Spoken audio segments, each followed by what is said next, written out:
नमस्ते अभिवादन।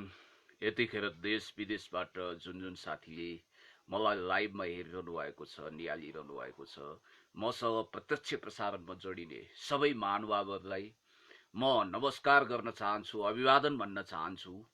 आज केही जरुरी विषयमा लाइभ गर्नुपर्ने हुनाले, तपाईहरुसँग संवाद गर्नुपर्ने हुनाले म यतिखेर लाइभमा आएको छु।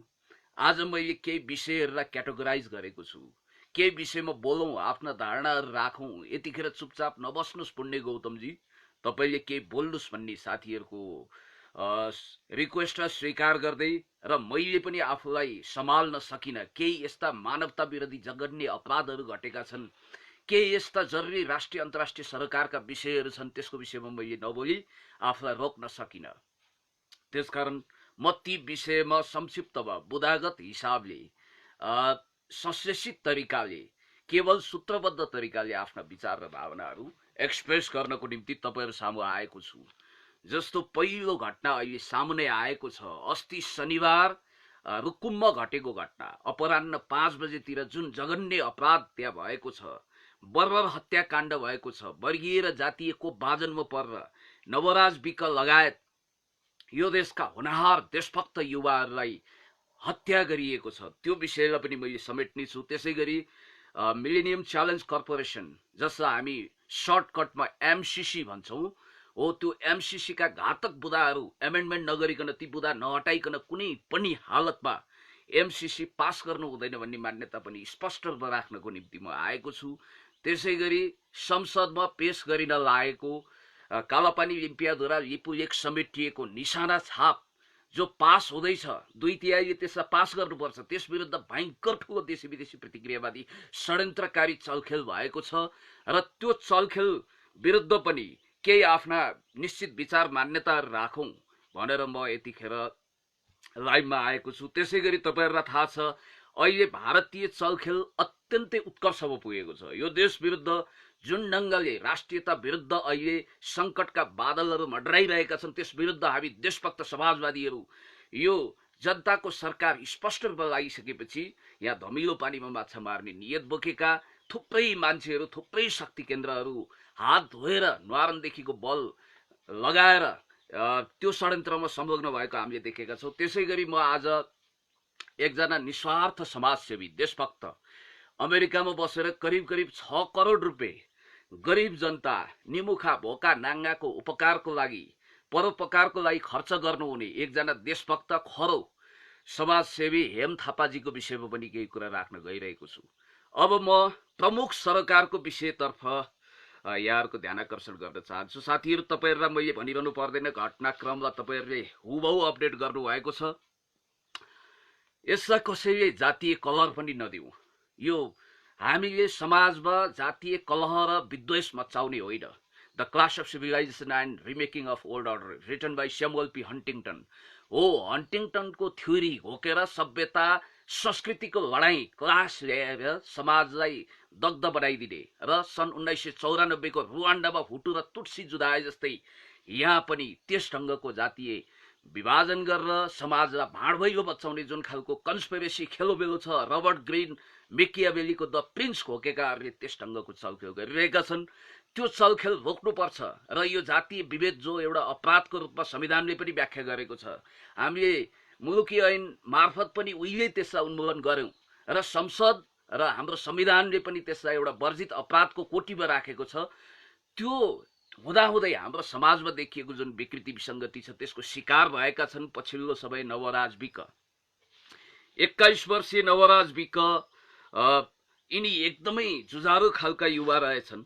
अब अहिले नवराज विकको हत्याकाण्डपछि नवराज विक सहित 3 जनाको हत्या भएको छ। त्यसैगरी 3 जना बेपत्ता भएका छन्। 19 जना युवाहरूको समूह छ। त्यो युवाहरूको समूहको काम र उनीहरूले गरेको क्रियाकलाप र उनीहरूमाथि भएको हत्याकाण्ड, बर्बर अमानुषिक अत्यन्तै क्रूर हत्याकाण्ड जो भएको छ, त्यसको विषयमा पनि केही कुरा नराखी नहुने भएको छ। म सर्वप्रथम नवराज विक लगायतका ती देशभक्त नेपाली भाइहरूलाई हार्दिक श्रद्धाञ्जली दिन चाहन्छु र उहाँहरूलाई जसले त्यसरी बर्बरतापूर्वक हत्या गरेको छ, जसरी क्रूरतापूर्वक हत्या गरेको छ, त्यो आपराधिक समूहलाई कुनै पनि हालतमा नछोडियोस्। हुन त प्रहरी प्रशासनले सरकारको तर्फबाट कारबाहीको प्रक्रिया अगाडि बढाइसकेको भन्ने कुरा आइसकेको छ र ती अपराधीहरूलाई कुनै पनि हालतमा नछोडियोस् र त्यहाँ मिलेमतोबल आएका वडा अध्यक्ष लगायतका प्रतिनिधिहरूको पनि कठालो समाएर चाँडोभन्दा चाँडो दुधको दुध पानीको पानी छुट्याउने न्यायिक राजहंस जस्तो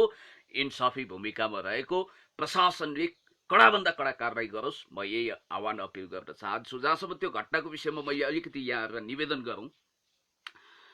अब हेर्नुहोस्, यो यी भाइ नवराज विक ठ्याक्कै कहाँका रहेछन् भने यिनी भेरी नगरपालिका 4 राणा गाउँको रहेछन्।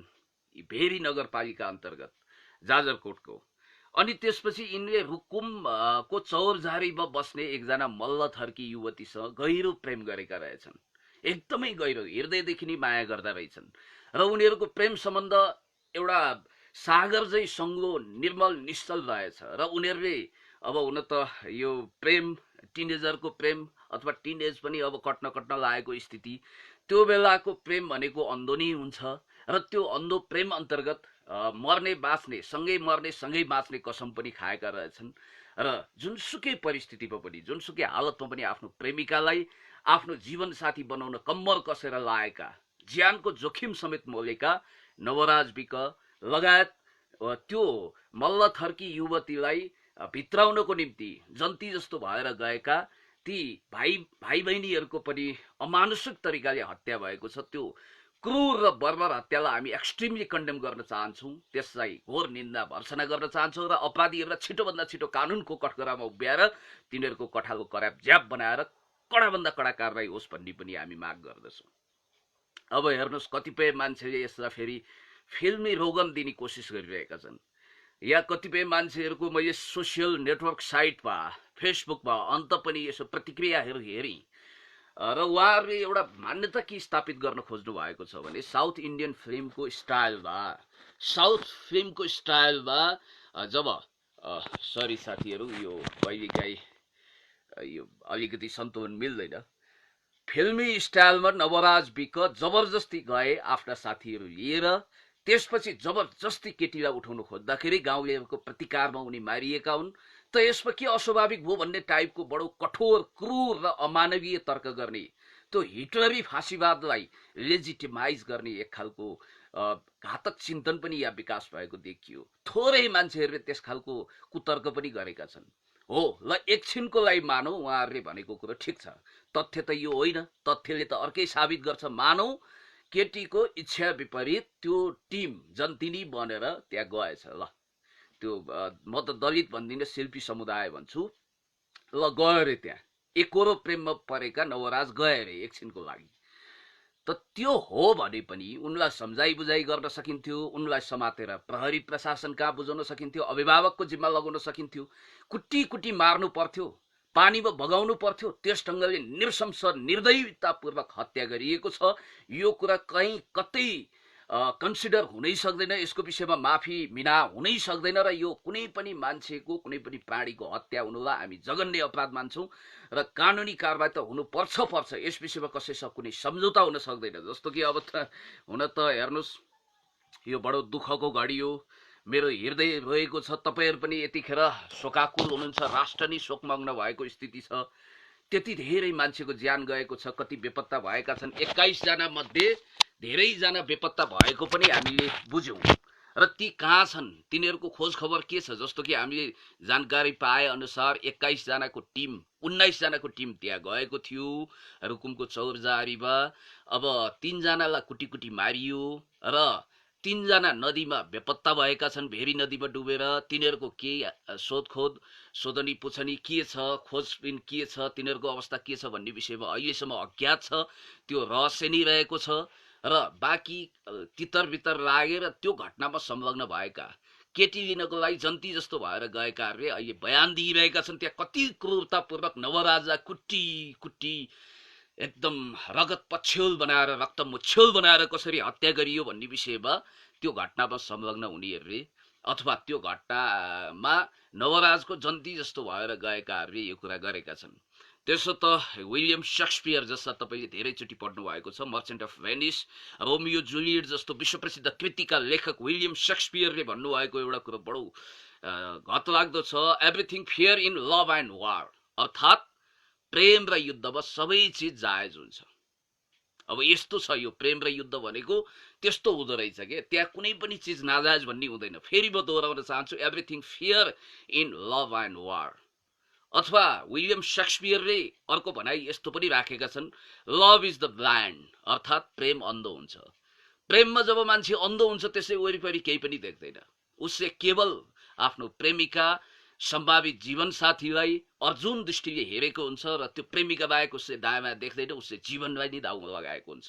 यो कुनै हिन्दी सिनेमा, साउथ सिनेमा जस्तो फिल्म सुटिङ भएको दृश्य पनि होइन। यो हाम्रो एकदमै जमिनी यथार्थ हो, ग्राउन्ड रियालिटी हो र हामी बाँचिरहेको समयको सबभन्दा क्रूर र भद्दा मजाक पनि हो। र रुँदै रुँदै नवराजको आमाले जे कुरा बताएकी छिन् त्यो हेर्न सकिएको छैन साथीहरू। हाम्रो पनि हृदय फुटेर आएको छ। म ती सबै मृतकहरूलाई हार्दिक श्रद्धाञ्जली दिन चाहन्छु र अपराधीहरूलाई कडाभन्दा कडा कारबाही होस् र यस्तो घटना 3 त्रिलोक 14 भुवन कहीँ पनि नदोहोरियोस्। अपराधीहरू चाहे सातौं आसमानमा लुकुन्, चाहे जमिन मुनि छिपुन्, 3 त्रिलोक 14 भुवन आकाश पाताल सबै एक गरेर तिनीहरूको कठालो कराब्ज्याप बनाएर कानुनी कठघरामा उभ्याएर कडाभन्दा कडा कारबाही गर्नुपर्छ। अब यही मेसोमा केही समय अगाडि आफूलाई ठकुरी दाबी गर्ने एकजना अभियन्ताले बुलन्द अभिव्यक्ति दिएका थिए। बडो घातक हिटलरी शैलीको नाजीवादी क्रूर तर्क राखेका थिए। तिमीहरू सबै गुलाम हौ, गुलाम मिन्स दास, तिमीहरू सबै स्लेभ हौ, गुलाम हौ, दास हौ, हामी ठकुरीहरूले यो देश बनाएका हौ, तिमीहरूको बाँच्ने कुनै अधिकार छैन भन्ने टाइपको घातक अभिव्यक्ति दिएको 1 महिना पुग्दा नपुग्दै, 1 महिना पनि भएको छैन, त्यो आवाजको गुन्ज कान कानबाट अहिले पनि नसिद्धिँदै यस खालको घटना घट्नुलाई हामी जङ्गलमा चितुवा कराउनु र खोरमा सिँगारी बाख्रो हराउनुको संयोग ठान्न सक्छौँ कि अथवा के हो यो बडो रहस्यमय संयोगको पहेली हामीले पहिलाउन सक्छौँ। त्यसो त या कतिपयले अब ठकुरी जातिप्रति जातीय विभेद हुने गरी त्यो जातिलाई क्रूर देखाएर यसरी मिसइन्टरप्रिटेसन गरेका छन्। म भन्न चाहन्छु, कुनै पनि जात विरुद्ध परिरक्षित गरेर यस ढङ्गको सूचना भ्रम फैलाउन पाइँदैन। खबरदार, हाम्रा पनि कति साथीहरू हुनुहुन्छ, देशभक्त हुनुहुन्छ, मानवतावादी हुनुहुन्छ। ठकुरीहरू पनि बडो मानवीय, असल, इमानदार हामीले धेरै देखेका छौँ। हरेक जातिमा खराब मान्छे पनि हुन्छन्, एकदमै असल मान्छे पनि हुन्छन्। तर केही एक्सेप्सनल रेयर घटनालाई आधार बनाएर कुनै जाति विशेष विरुद्ध परिलक्षित गरेर त्यसलाई देवत्वकरण गर्नु पनि हुँदैन, त्यसलाई दैत्यकरण पनि गर्नु हुँदैन। जबकि केही समय अगाडि हामी ठकुरी भनेको देवादिदेव महादेव जस्ता हौँ, देवदूत जस्ता हौँ, तिमीहरू भनेका दासहरू हौ। हाम्रो संविधानले जबकि तपाईँलाई थाहा छ कुनै पनि जातिलाई गुलाम करार गरेर यदि तपाईँले अभिव्यक्ति मात्रै दिनुहुन्छ भने पनि संविधान त तपाईँलाई 10 वर्षसम्मको कैद हुन सक्छ। यो त के भने चन्द्र शमशेरले उहिले कमरा कमारी प्रथा उन्मूलन गर्नुभएको थियो। त्यसै गरी तपाईँलाई थाहा छ अब्राहम लिङ्कनले अमेरिकामा सिक्रीमा बाँधेर दास गुलाम भनेको कस्तो हुन्छ भने सिक्रीमा बाँधेर त्यसपछि उनीहरूलाई पशु जस्तो बेचबिखन गरिन्छ। त्यो क्रूर अमानवीय, त्यहाँ काला जातिलाई बिक्री गरिन्थ्यो या दलित जातिलाई त्यतिखेर बिक्री गरिन्थ्यो, कमरा कमारी भनिन्थ्यो। त्यो प्रथा हामीले उहिले उन्मूलन गरेका छौँ। यो संविधान विरोधी घातक कुरालाई हामी सोच्न पनि सक्दैनौँ। जस्तो कि तपाईँलाई थाहा छ अब भेरीमा, जब त्यो भेरी नदीमा एउटा देशभक्त दलित युवक, म त शिल्पी युवक भन्न चाहन्छु, उनको लाससँगै देशको कानुन र मानवीय संवेदना पनि के बगेको हो, यो प्रश्न गर्न मन लागेको छ। जबकि तपाईँलाई थाहा छ हाम्रो संविधानले दलितहरूलाई पनि, शिल्पी समुदायलाई पनि अधिकार सम्पन्न बनाएको छ। सोकल्ड दलित जाति भनेर खबरदार, कहीँ पनि पेलपाल झेलझाल ठेलठाल गर्न पाइँदैन, विभेद गर्न पाइँदैन, उनीहरूमाथि अन्याय अत्याचार गर्न पाइँदैन। नेपालको कानुनले प्रत्येक व्यक्तिको मानवीय मर्यादा मात्रै होइन, विवाह गर्ने र बरबन्धु छान्ने अधिकार पनि एकदमै सुरक्षित गरेको छ साथीहरू। यसमा कसैले डाउट पाल्नु पर्दैन। तर जुन पश्चिम रुकुममा एक खालको यो अति अमानवीय घटना घटेको छ, त्यसले के जनाउँछ भने कथित माथिल्लो जातको प्रेमिकालाई बिहे गर्न जो जाजरकोटबाट जन्ती सहित आएको, जन्तिनी भनौँ न त्यसलाई, युवाको समूहलाई जसरी ढुङ्गा मुढा गरियो, लछार पछार पारियो, एकदम रक्तरञ्जित तरिकाले कुटपिट गरेर खोलामा फ्यालियो र कतिपय खोलामा पौडिएका, ज्यान बचाउनको लागि नदीमा हाम फालेकाहरू अहिले बेपत्ता भएका छन्, तिनीहरूको खोजबिन गर्नु पर्यो। र हामी भन्न चाहन्छौँ अब कानुनै तपाईँ हेर्नु न, स्पष्ट रूपमा व्याख्या गरेको छ नि त कानुनले। नेपालको कानुनले जातीय आधारमा छुवाछुतलाई एकदम दण्डनीय अपराध भनेको छ। यो आज भनेको होइन, यो भनेको 57 वर्ष भइसकेको छ साथीहरू। तपाईलाई थाहा छ मुलुकी ऐन 2020 ले छुवाछुतलाई सख्त दण्डनीय अपराधको कोटीमा राखेको छ। कसैलाई पनि छुवाछुत गर्न पाइँदैन। जातीय आधारमा भातभान्सामा नलानी छुवाछुत गर्ने यो गर्न पाइँदैन। तर सामाजिक रूपमा विकृति विसङ्गतिहरू अहिले पनि छन् र त्यसको अवशेष, त्यो विकृत परम्पराको अवशेष अब जरो किलो उखालेर हामीले उच्छेद गर्नु छ। यो दायित्व हाम्रो, हामी देशभक्त मानवतावादीको। तपाईलाई थाहा छ गान्धीले पनि हरिजनहरू दलितहरूलाई कत्रो महत्त्व दिनुभएको छ। वेदले कहीँ पनि जातीय छुवाछुतको कुरा गर्दैन, हाम्रो वैदिक साहित्यले पनि गर्दैन। जबकि तपाईलाई थाहा छ वेदव्यास खुदै सावरी भन्ने एकजना दलितको कोखबाट जन्मिनु भएको थियो। 4 वेद 18 पुराण लेख्ने, अहिले दुनियाँमा कार्ल मार्क्सलाई पश्चिमाहरूले सबभन्दा ठुलो बुद्धिजीवी विद्वान ठान्नुहुन्छ, थिङ्क ट्याङ्क दार्शनिक ठान्नुहुन्छ। पूर्वीय सभ्यताको सबभन्दा ठुलो दार्शनिक, सबभन्दा ठुलो लेखक, दिग्गज व्यक्तित्व, त्यो पौराणिक साहित्यका महारथी वेदव्यास पनि त आखिर दलितकै कोखबाट जन्मिनु भएको थियो। त्यसकारणले गर्दाखेरि एउटा मजेनी भनेर माझी सम्प्रदायको कोखबाट उहाँ जन्मिनु भएको थियो। त्यसकारण यो विभेद अब हटाउनै पर्छ। हिरालाल विश्वकर्मा उहिले पञ्चायत कालमा मन्त्री भइसक्नु भएको, धनमान सिंह परियार र बीपी कोइरालाले पार्टीको महामन्त्री उहिले बन्नु भएको। अहिले पनि हामी हेरौँ न, दलितहरू 101 जनयुद्ध, जनआन्दोलन, यो लोकतन्त्रले दलितहरूलाई प्रशस्त अवसर दिएको छ। अब राष्ट्रपति प्रधानमन्त्री हुने लाइनमा उहाँहरू हुनुहुन्छ। दलित भनिएको समुदाय प्रत्येक क्याबिनेटमा छुट्नु भएको छैन। प्रत्येक ठाउँमा समावेशी कोटा खडा गरेर उहाँहरूलाई राज्यको मूल प्रवाहमा समेट्ने कोसिस गरिएको छ। मार्जिनलाइज, सीमान्तकृत जाति, भाषा, वर्ग, लिङ्ग, वेशभूषा सबैलाई समेट्ने हाम्रो कोसिस छ। त्यसकारणले गर्दाखेरि त्यो संविधानले पनि त्यसलाई इन्कर्पोरेट गरेको छ र यसलाई संविधानता हामीले स्थापित गरेका छौँ। तपाईलाई थाहा छ रुसी क्रान्तिका एकजना महानायक स्टालिन स्वयं दलित समुदायमा पैदा हुनुभएको थियो। यो विषयमा तपाईलाई हेक्का होला।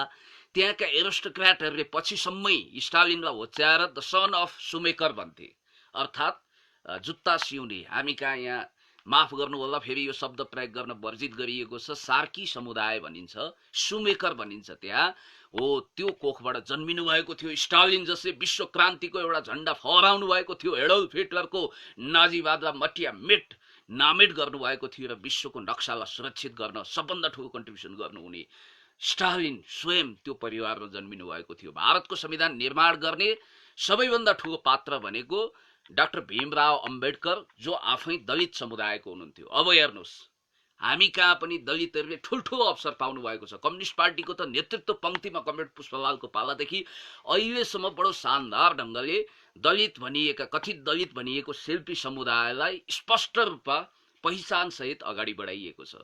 र हामीले जनयुद्ध, जनआन्दोलन गरेर दलित, आदिवासी जनजाति, महिला, मुस्लिम, सीमान्तकृत, लोपोन्मुख जाति, वर्ग, समुदाय, महिला सबैलाई समेटेका हुन्। त्यसकारण यो गोल्डन अपर्च्युनिटी पाएको बेला अब यहाँ हेर्नुहोस्, 2020 ले नै त्यसलाई, मुलुकी ऐन 2020 ले नै त्यसलाई दण्डनीय अक्षम्य अपराधको कोटीमा त्यसलाई व्याख्या गरेको छ र कडाभन्दा कडा कानुनी कारबाही गर्ने कुरा घोषणा गरेको छ।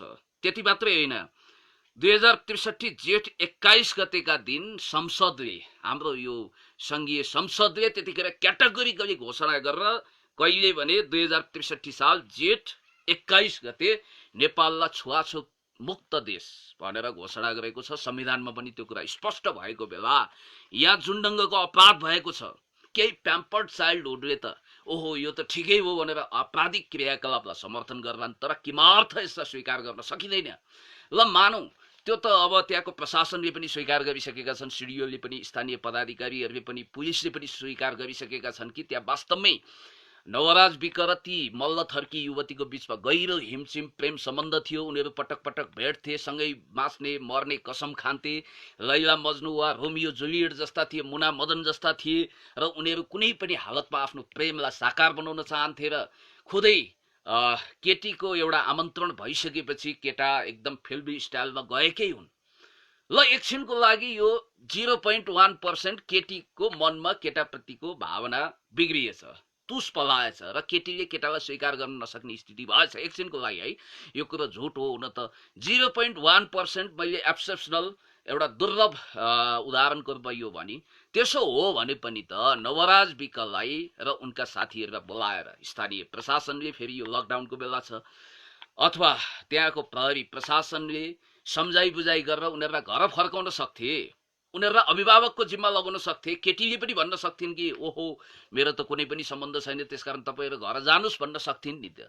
कुटी कुटी जघन्य तरिकाले रगतका धारा बगाएर कसैको हत्या गर्नु, कसैलाई कुटी कुटी नदीमा फ्याँक्नु, बेपत्ता बनाउनु, त्यो पनि गाउँै उल्टिएर घेरा हालेर 19 जना निरीह ती मानिसहरूलाई जुन ढङ्गले जघन्य तरिकाले अपराध गरिएको छ त्यो अक्षम्य छ। र जुन साथीहरूले खुच्चिङ बजाउनु भएको छ, ठिक्क पर भन्नुभएको छ, उहाँहरू भनेको अत्यन्तै अमानवीय, क्रूर र हिंसालाई स्वीकृति दिने खतरनाक राक्षसी वृत्तिको हुनुहुन्छ भन्दा अतिशयोक्तिकरण गरेको नठहर्ला। र मैले यही कुरा यहाँहरूलाई राखौँ। र म फेरि पनि अन्तिममा ती शिल्पी समुदायका युवा जो देशभक्त हुनुहुन्थ्यो, एथलेटिक्सको राष्ट्रिय खेलाडी हुनुहुँदो रहेछ, केही समयपछि प्रहरीमा भर्ना गर्ने भर्ती हुने उहाँको प्रबल इच्छा पनि रहेछ। प्रहरी सेवा मार्फत राष्ट्रको सेवा गर्ने उहाँको प्रबल इच्छा रहेछ। बिचरा उहाँको त्यो कलिलो सपना त्यत्तिकै फल्दै फुल्दै गरेको अवस्थाको नभइकन अथवा फल्न फुल्न बाँकी रहँदै कलिलैमा निबोटियो। उहाँ यो धरतीबाट टाटा बाई बाई गर्नुभयो। 84 लाख जुनीहरूमध्ये आध्यात्मवादीहरूले दावी गर्छन् म त भौतिकवादी हुँ, सबैभन्दा उत्कृष्ट जीवन भनेको मान्छेको जीवन, त्यही जीवन समाप्त गरिएको छ। निर्दयी पापीहरूले कुटी नवराज विक र उनका साथीहरूको हत्या गरेका छन्। यो घोर अमानवीय पापलाई जति निन्दा गरे पनि पुग्दैन। उनको अहिले तपाईले सामाजिक सञ्जालमा एउटा फोटो देख्नुहुन्छ, चट्ट पछाडि ब्याग झुन्डाएका छन् नवराजले, नेपालको चन्द्र सूर्य अंकित महान नेपाली राष्ट्रिय झण्डा पनि बोकेका छन्। भविष्यमा एउटा ठूलो खेलाडी हामीले गुमायौं। भविष्यको ठूलो खेलाडीलाई नेपालले गुमाएको छ, एउटा प्रतिभालाई गुमाएको छ। र वास्तवमै ती महान आमाको काख लुटिएको छ, बुवाको आँखाबाट बलिन्द्र धारा आँसु भएको छ। यदि सच्चा प्रेमिका हुन् भने एउटा सच्चा प्रेमी ती मल्ल थर्की युवतीबाट पनि खोसिएको छ। यो महा अपराध, यो महापाप बापत मैले मेटाफोरिक रूपमा भने यो अपराध गर्नेहरू 7 जुनी नर्कमा खस्नेछन्। म यद्यपि भौतिकवादी हुँ, यो कुरामा विश्वास गर्दिन, तर मेटाफोरिक रूपमा मैले तपाईलाई सांकेतिक रूपमा यो कुरा निवेदन गरेँ। अब अलिकति अहिले चर्चामा रहेको एमसीसी को बारेमा केही कुरा गरौँ। एमसीसी अर्थात् मिलेनियम च्यालेन्ज कर्पोरेसन। कतिपयले कोअपरेसन भनेर पनि भन्नुभएको छ। कोअपरेसनको अर्थ चाहिँ सहकार्य हुन्छ। कर्पोरेसन भनेको एउटा निगम हो, संस्था हो, कम्पनी हो। त्यसकारणले गर्दाखेरि कर्पोरेसन र कोअपरेसनमा धेरै फरक हुन्छ। फेरि यो 5-10 वर्षको योजना होइन। मिलेनियम भनेको शताब्दी अर्थात् 100 वर्षको अवधिको लागि यो कार्यक्रम अमेरिकाले अगाडि बढाएको हो।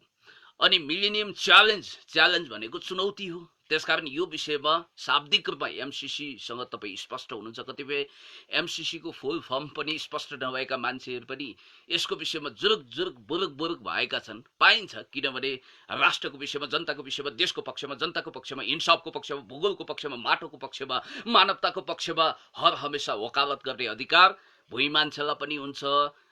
धर्रा चढेर अरु सबैलाई बामपुड्के लिलीपुट देख्नेहरूलाई पनि हुन्छ। हर कसैले देशको पक्षमा, जनताको पक्षमा र मानवताको पक्षमा वकालत गर्न पाउँछ।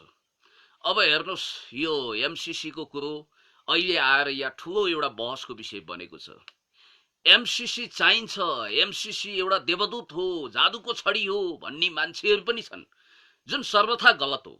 एमसीसी कुनै देवादिदेव महादेव होइन। पीसी सरकार मर्नुभन्दा अगाडि हामीलाई पार्सल गरेर पीसी सरकारले कुनै जादुको छडी, एमसीसी नामक जादुको छडी पठाएको होइन, जसलाई एकदमै घुमाउँदाखेरि चमत्कारिक रूपमा यो रातारात यहाँ विकास होस्। त्यो कुरा असम्भव छ।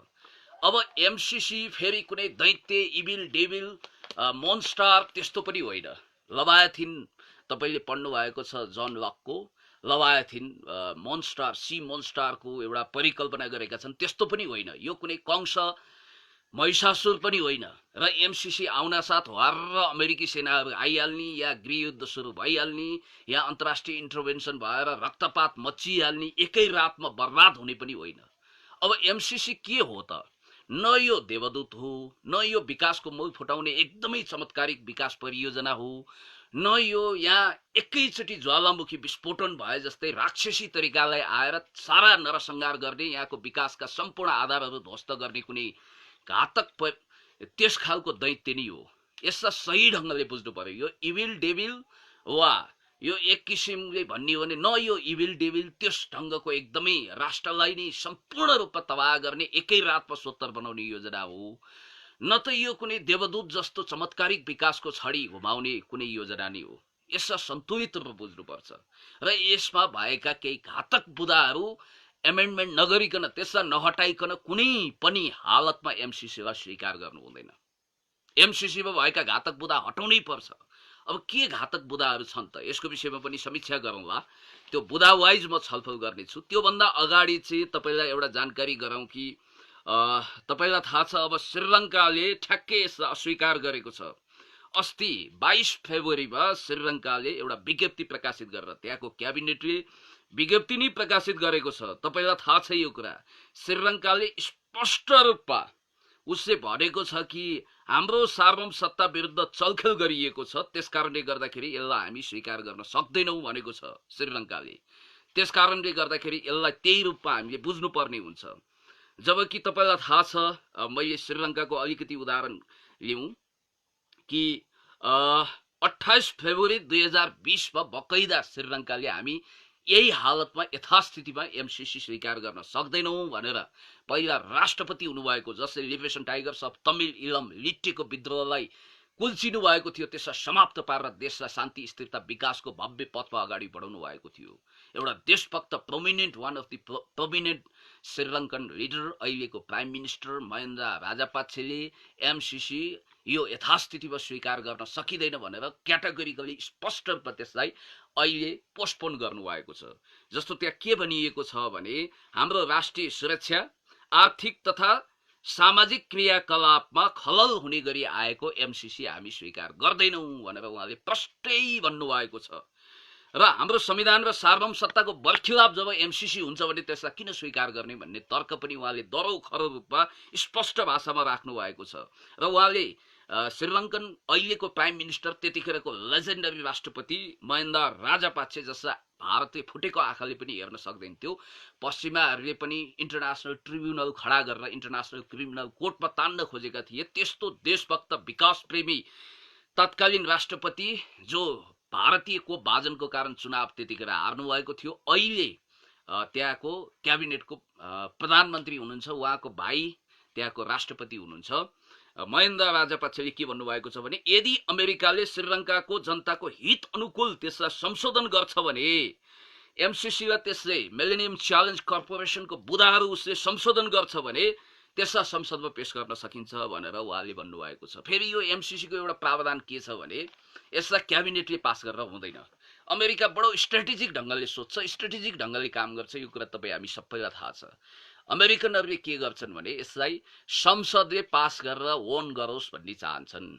अब पार्लियामेन्टले पास गरिसकेपछि के हुन्छ भने त्यसमा त्यो यसरी लेजिटिमाइज हुन्छ कि मानव त्यो सरकार कोल्याप्स भयो भने पनि, जुन सरकारले यसलाई अनुमोदन गर्यो त्यो सरकार रहेन भने पनि अब आउने त्यसपछिको सरकारले त्यसलाई ओनरसिप गर्नको लागि, त्यसलाई ओन गर्नको लागि, त्यसलाई ग्रहण गर्नको लागि नाकको चालले बाध्य हुन्छ। त्यसलाई कुनै पनि हालतमा अस्वीकार गर्न सक्दैन संसदले पनि सरकारले पनि।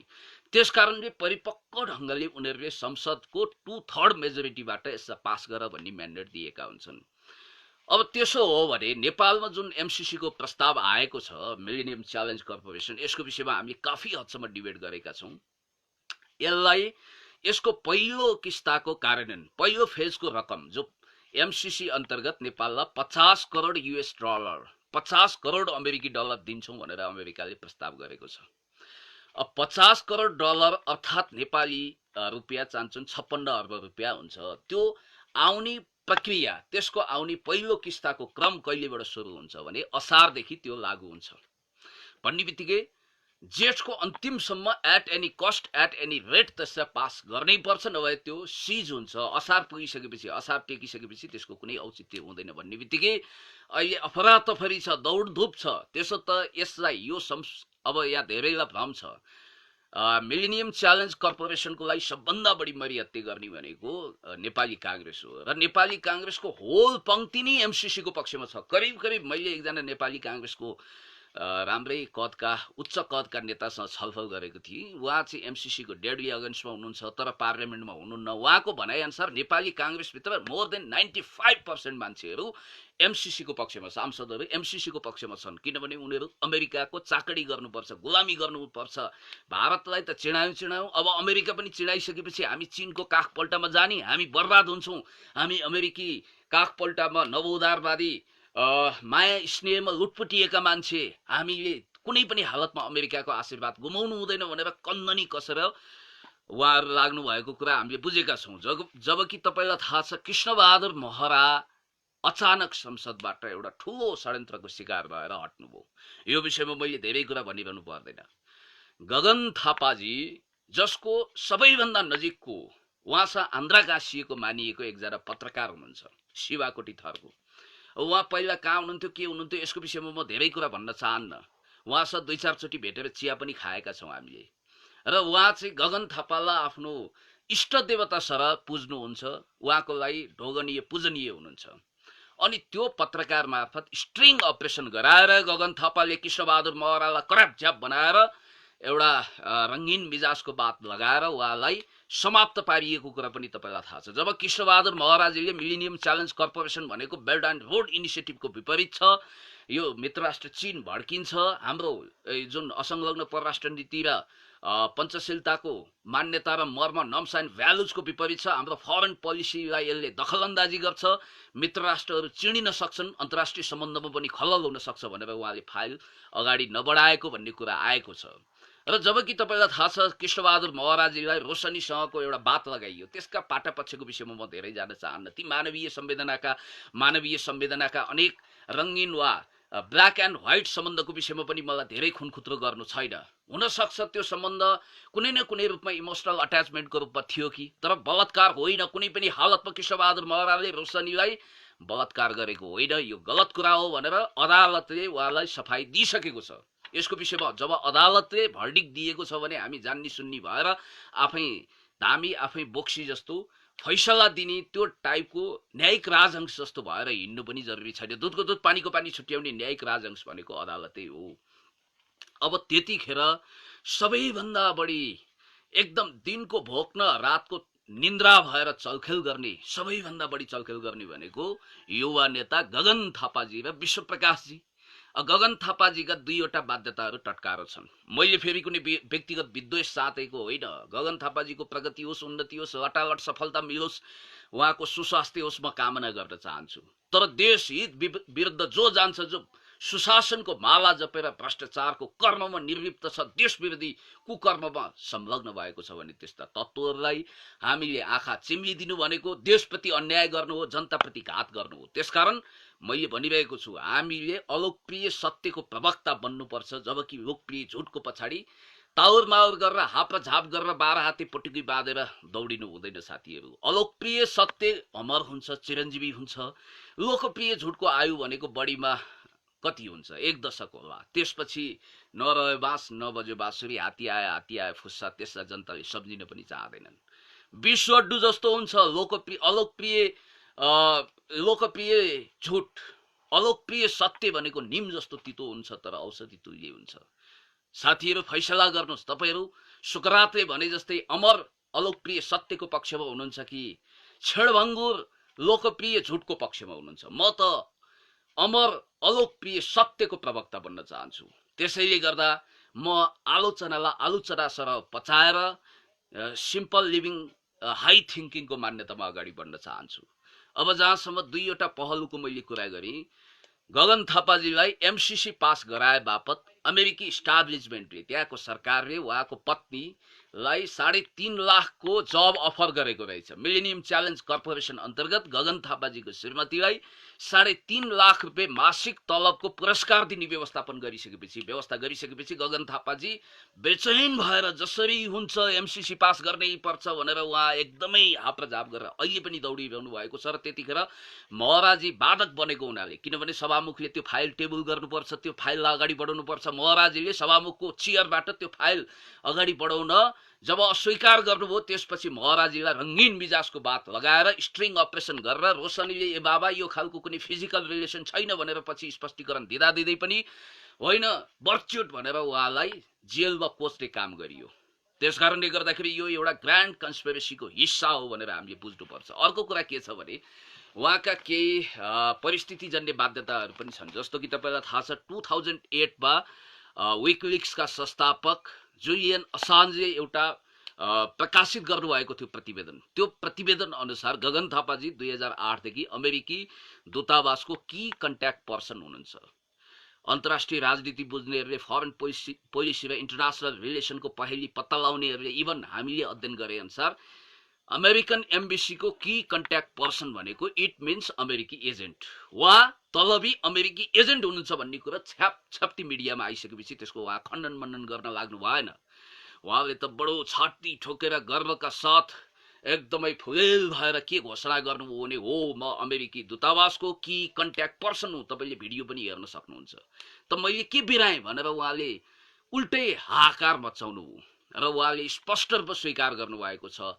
र हामी कस्ता पामर, लाची, पानी आन्द्रे, हुतियारा यस खालका मान्छे छौं कि उहाँले खुदै स्वीकार गर्नुभएको छ अमेरिकी दूतावासको म की कन्ट्याक्ट पर्सन हुँ, इट मिन्स म अमेरिकी एजेन्ट हुँ भनेर जब स्वीकार्नुहुन्छ भने त्यो मान्छेलाई हामी पार्लियामेन्ट मेम्बरको रूपमा बडो खुसियालीका साथ ग्रहण गर्छौं, वाह भन्छौं, क्या बात भन्छौं, स्वास्थ्य मन्त्री बनाउँछौं। योभन्दा ठूलो विडम्बना केही पनि हुन सक्दैन साथीहरू। म भन्न चाहन्छु एउटा फेयर किसिमको संसदीय जाँच समिति बनोस् र दुधको दुध पानीको पानी छुट्याउने गरी न्यायिक राजंशको भूमिका निर्वाह गरेर यदि उहाँ निर्दोष हुनुहुन्छ भने क्लिन चिट दियोस्, दोषी हुनुहुन्छ भने उहाँलाई सांसद पदबाट बर्खास्त गरेर कडाभन्दा कडा सजाय दियोस्। म यो भन्न चाहन्छु। अब कतिपयले अहिले नक्सा प्रकाशित भएको बेलामा गगनजीले जुन ढङ्गले समर्थन गर्नुभयो, सुरुका 1-2 दिन उहाँ एकदम मौन रहनुभयो, त्यसपछि उहाँले समर्थन गर्नुभयो, त्यो त ठिकै कुरा हो, नक्साको समर्थन गर्नुभयो। हिजो युद्धभन्दा चर्को नाकाबन्दीको समर्थक बनेको त्यतिखेर तपाईलाई थाहा छ उतै अहिलेसम्म गगनजीले नेपालको सिमाना 1,47,181 प्लस 374 वर्ग किलोमिटर भूगोल अहिले समेटिएको छ। यो नक्सा इन्ट्याक्ट भएकोमा खुसियाली व्यक्त गरे जस्तो, लिप सर्भिस गरे जस्तो हामीले पाएका छौं। तर उहाँले अहिलेसम्म 71 ठाउँमा मिचिएको 70,000 हेक्टर जमिनको विषयमा बोल्नु भएको छैन। सुस्ता, कालापानी, लिपुलेक, लिम्पियाधुरा, महेशपुर आदि इत्यादिको विषयमा बोल्नु भएको छैन। क्याटेगोरिकली तथ्यसहित बोल्नु भएको छैन। नाकाबन्दीको लगभग अप्रत्यक्ष रूपमा समर्थन गर्नुभयो। ओठमा भोटे थाल्चा ठोकिएको थियो उहाँ र गगन र विश्व प्रकाशजीको। त्यतिखेर उहाँहरू त्यसलाई मधेस आन्दोलन भनेर ग्लोरिफाइड गर्ने घातक तरिकाले त्यसरी उहाँहरू आउनु भएको थियो। एउटा भाषणमा त उहाँले केसम्म भन्नुभएको छ भने मधेसको आन्दोलनकारीहरूको आन्दोलनमा हामी सोलिडारिटी व्यक्त गर्छौं, ऐक्यबद्धता व्यक्त गर्छौं भनेर त्यसरी उहाँले वक्तव्यबाजी गरेको पनि भिडियोहरू अहिले पनि छ। त्यसकारणले गर्दाखेरि अब मैले सुनेको अहिले जसरी यो बीपी गैराला स्वास्थ्य विज्ञान प्रतिष्ठानको 18 करोडको घुसकाण्ड, त्यसै गरी तपाईलाई थाहा छ प्याक्टबाट नक्कली किसान भनेर जुन 14 करोड रुपियाँ उहाँले अनुदान लिएर पचाइदिनु भयो, दम्पच पार्नुभयो, त्यो विषय भयो। पनिका परीक्षा नियन्त्रण कार्यालयको वेबसाइट बनाउने नाउँमा 10 लाख निकासा गरेर केही पनि काम नगरेको हुनाले त्यो विषयमा पनि, अनि बागमती करिडरमा भएको करोडौं भ्रष्टाचारको विषयमा, त्यसै गरी तपाईलाई थाहा छ त्रिचन्द्र क्याम्पसको सोभियो सभापति हुँदा उहाँले घपलाबाजी गरेको, घोटाला गरेको 15 लाखको विषयमा जब छानबिन हुन थाल्यो, उहाँको अस्वाभाविक सम्पत्ति बढेको भनेर त्यसको फाइल जब सम्पत्ति शुद्धिकरणमा पुग्यो, जब अख्तियारले छानबिन गर्ने प्रक्रिया सुरु गरिसकेपछि बडो चलाखीपूर्वक रातारात प्राइम मिनिस्टरको सरकारको उहाँले प्रेज गर्न थाल्नुभयो, प्रशंसा गर्न थाल्नुभयो भन्ने कुरा पनि आइरहेको छ। यसको सत्य तथ्यको विषयमा पनि जाँचबुझ होस्, छानबिन होस्। हामी दुधको दुध पानीको पानी छुट्टियोस् भन्ने चाहन्छौँ। अनि अब म अलिकति विषयवस्तुलाई एकदम सिधै प्रस्तुत गर्न चाहन्छु। जस्तो तपाईलाई थाहा छ मिलेनियम च्यालेन्ज कर्पोरेसनलाई त्यसको 50 करोड रुपियाँ जसरी पनि 50 करोड डलर नेपालमा भित्रिनु पर्छ भनेर सबभन्दा बढी वकालत गर्ने भनेको रविन्द्र मिश्रजी पनि हो। त्यसैगरी डाक्टर बाबुराम भट्टराईले पनि अमेरिकालाई चिडाउनु हुँदैन, इनिमी घोषणा गर्नु हुँदैन, शत्रु बन्नु हुँदैन भनेर लगभग मिलेनियम च्यालेन्ज कर्पोरेसन अन्तर्गत आएको 50 करोड डलरको समर्थन गर्नुभएको छ। स्मरण रहोस्, उहाँहरू दुवै द लिडरको जज हुनुहुन्छ। सुशीला कार्कीजी पनि यसैको पक्षमा हुनुहुन्छ भन्ने कुरा बुझिएको छ। अब तपाईहरु आफै बुझ्नुस्। जबकि तपाईहरुलाई थाहा छ या ठुला ठुला सेलिब्रिटीले समेत एमसीसी को विषयमा बोलेका छैनन्, ओठमा भोटे तालचा ठोकेका छन्, सुपर ग्लू टाँसेका छन्। त्यसकारणले गर्दा या लहरो तान्दा पहरो गर्जिन्छ। सबैको हैसियत र औकात समयले देखाउनेछ। सबैको प्लास्टिक सर्जरी उत्रिनेछ, बेलुन फुट्नेछ, असली चेहरा सामने आउनेछ। त्यसकारणले गर्दाखेरि मैले यति कुरा भनौं कि एमसीसी नेपालको हितमा अहिले किन छैन, यथास्थितिमा एमसीसीलाई हामीले किन पास गर्नु हुँदैन, किन यसलाई हामीले यथास्थितिमा पास गर्न लागियो भने आउटराइट रिजेक्ट गर्नुपर्छ, त्यसको प्रोटेस्ट गर्नुपर्छ भन्ने विषयमा म अलिकति आफ्ना भनाइहरू राख्न चाहन्छु। त्यसो त अब हेर्नुस्, एमसीसी को एक्सट्रिमली विरोध गरेर अमेरिकालाई शत्रु राष्ट्रको दर्जामा राखेर मानौ हामी कूटनीतिक सम्बन्ध स्थापना नभएका देश हौं जस्तो गरी त्यसलाई एउटा राक्षसको स्वरूपमा प्रस्तुत गरेर हो अमेरिकी इम्पेरियलिजमको हामी पनि एक्सट्रिमली कन्डेम गर्छौं, तर कन्ट्री टु कन्ट्री हाम्रो एउटा कूटनीतिक सम्बन्ध छ भन्ने कुरालाई पनि हामी भुल्दैनौं। अमेरिका आफूलाई सुपर पावर मात्रै हैन, सुपर हाइपर पावर अति महाशक्ति देश सम्झिन्छ र वास्तवमै यो बडो रहस्यमय ढंगले मेकियावेली को द प्रिन्स अनि त्यसपछि रबर्ट ग्रीन घोकेका कन्स्पिरेसी थ्योरीमा चलेकाहरू बडो मेकअप लगाएर लाली पाउडर घसेर डेन्टिङ पेन्टिङ गरेर कहिलेकाहीँ अब भनिन्छ अहिले भारतले केही यस्ता नक्कली राष्ट्रवादीहरूलाई राष्ट्रवादी मेकअप गरेर पठाइदिएको छ, तिनीहरूको असली चेहरा तपाई पहिचान गर्नको लागि केही समय लाग्छ। थुन्सेमा थुनिएका छन् ती बिरालाहरू अन्तत म्याउ गर्छन्, रंगीन कुवामा डुबेका छन् स्याल हुन् पछि हुइया त काट्छन् नि। असली चेहरा त सामुने आएरै छोड्छ, यसलाई कसैले रोक्न सकिदैन, तर यो ढिलो हुन सक्छ। जस्तो कि छुपा रुस्तमहरू जसरी जालन्धरले महादेवको स्वरूप धारण गरेर श्री स्वस्तानी व्रत कथा तपाईले अध्ययन गर्नुभएको छ, पार्वतीको छल गर्नुभएको थियो नि, त्यसैगरी छलछाम गर्न चाहने तत्त्वहरूको पनि यहाँ कमी छैन। नेपाली जनतालाई थाङ्नामा सुधाउन चाहने, झुक्क्याउन चाहने एमसीसी प्रोजेक्ट चलाएर, एमसीसी विरोधी प्रोजेक्ट चलाएर करोडौं रुपैयाँ कमाउने र त्यसको विरोध गर्नेहरूलाई फेरि आफ्नो समूहबाट पनि निकाल्दिने यस्तो काम पनि भएको छ। तपाईलाई एउटा म स्मरण गराउन चाहन्छु, भारतले कहिले पनि नेपालमा सबैभन्दा ठूलो विरोध गर्ने भनेको खास गरी चिनिया लगानीको हो। उसले त्यसको खुलेर विरोध गर्छ। प्राय जस्तो कि बेल्ट एन्ड रोड इनिसिएटिभ मा हामीले जब हस्ताक्षर गर्यौं बीआरआईमा, त्यसको सबभन्दा ठूलो कट्टर दुश्मन बनेर मुख्य रूपमा भारत सामने आएको छ। तर उसले अमेरिकी लगानीलाई पनि तुहाउनको लागि, नेपालमा अमेरिकी लगानी नआओस्, नेपाल गरिब बनोस्, अविकसित होस्, नेपालमा भाँडभैलो मचियोस्, नेपालमा द्वन्द्व होस्, नेपालमा गरिबी होस्, बेरोजगारी होस्, महँगी होस्, भ्रष्टाचार होस्, कालो बजारी फैलियोस् भनेर उसले हरदम भगीरथ कोसिस गरिरहेको हुन्छ। जबकि तपाईलाई थाहा छ आफै त महादेव उत्तानो टाङ कल्ले देला बर भने जस्तो बिहार र यूपी जस्तो ब्याकवार्डेड स्टेटहरू अहिले त हुन त केही सुधारहरू गरेको छ। नेपाल समृद्ध भयो, विकसित भयो भने यहाँ प्रतिफल लुट्नको लागि हाना थाप गरेर आउने हो। यहाँ गरिबी भयो भने पनि उनीहरू सिटी ताली फुकिरहने, यो देश समृद्ध र विकसित भयो भने पनि उनीहरूलाई टेन्सन हुने, त्यस्तो अवस्था हुँदो रहेछ। त्यसकारण उनीहरू अप्रत्यक्ष रूपमा नेपालमा अमेरिकी लगानी रोक्न चाहन्छन्। फेरि तपाईलाई थाहा छ अहिले यो भारतले एमसीसी स्वीकार गरेको छैन। जिबुटी, हन्डुरस लगायत 49 वटा देशले एमसीसी लागू गरेको छ। 49 वटा देशको तपाईले केस स्टडी गर्नुस्, कहाँ कहाँ के भएको छ भन्ने कुरो छर्रङ्गै प्रष्ट हुन्छ। अब भारतले अमेरिकी लगानी रोक्नको लागि नेपालमा केही नक्कली राष्ट्रवादीहरू खडा गरेर मानौ अमेरिका शत्रु राष्ट्र नै हो जस्तो गरी द्वन्द्वनाएर प्रचार गर्दै नेपाल अमेरिका सम्बन्ध खराब बनाउने, ताकि अमेरिका नेपाल प्रति आक्रामक होस्, नेपालको सार्वभौम सत्ता विरुद्ध चलखेल गरोस्, नेपाललाई परेड ग्राउन्ड ककपिट बनाएर इन्गेजमेन्ट र कन्टेनमेन्टको नीति अन्तर्गत चाइनालाई घेरघार गरोस् भनेर भारतीयहरूको चाहना हुन सक्छ भनेर यसरी शंका गर्दा कूटनीतिक पण्डितहरूले, चाणक्य जस्तो बुद्धि भएका अत्यन्तै प्रतिभाशाली कूटनीतिज्ञहरूले यो कुरा पनि भनेका छन्। त्यसकारण be careful, we have to be very careful, sincere हुनुपर्छ। यो कन्स्पिरेसी थ्योरी भनेको कस्तो हुँदो रहेछ भने नर्क जानको लागि स्वर्गको बाटो पनि हिँडे जस्तो हुँदो रहेछ त्यहाँ। त्यसकारण हामी एकदमै सावधान भएर फुकी फुकी पाइला चाल्नु जरुरी हुन्छ।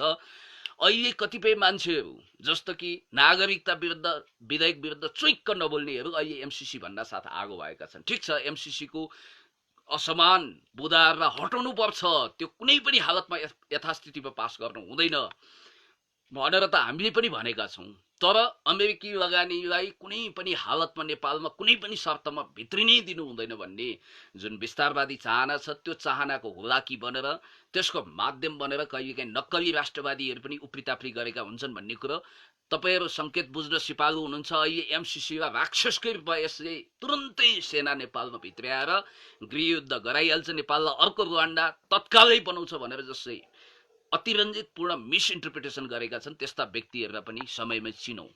अब के हो त वास्तवमा भन्ने हो भने के नेपालीहरू गुन्द्रुकको झोलमा इज्जत फ्याक्छन्? 56 अर्ब रुपियाँ नेपाली रुपियाँ 50 करोड अमेरिकी डलर, त्यसको लागि नेपालले आफ्नो सार्वभौम सत्ता र संविधानलाई दाउमा लगाउन सक्छ? किन अर्थ सक्दैन? हामीलाई 56 अर्ब अमेरिकी डलर आए पनि, खरबौं रुपियाँ आए पनि, हामीलाई 56 खरब नेपाली रुपियाँ आए पनि हाम्रो सार्वभौम सत्ता, हाम्रो संविधान, हाम्रो देश विरुद्धको कुनै पनि अनुदान अथवा लगानी भित्राउनु छैन जसले हाम्रो देशको सार्वभौम सत्तामाथि दखल अन्दाजी गर्छ, हाम्रो राष्ट्रिय सुरक्षामाथि खलल पुर्याउँछ भने हामीले श्रीलङ्काले जस्तै विनम्रतापूर्वक भन्न सक्नुपर्छ, सरी।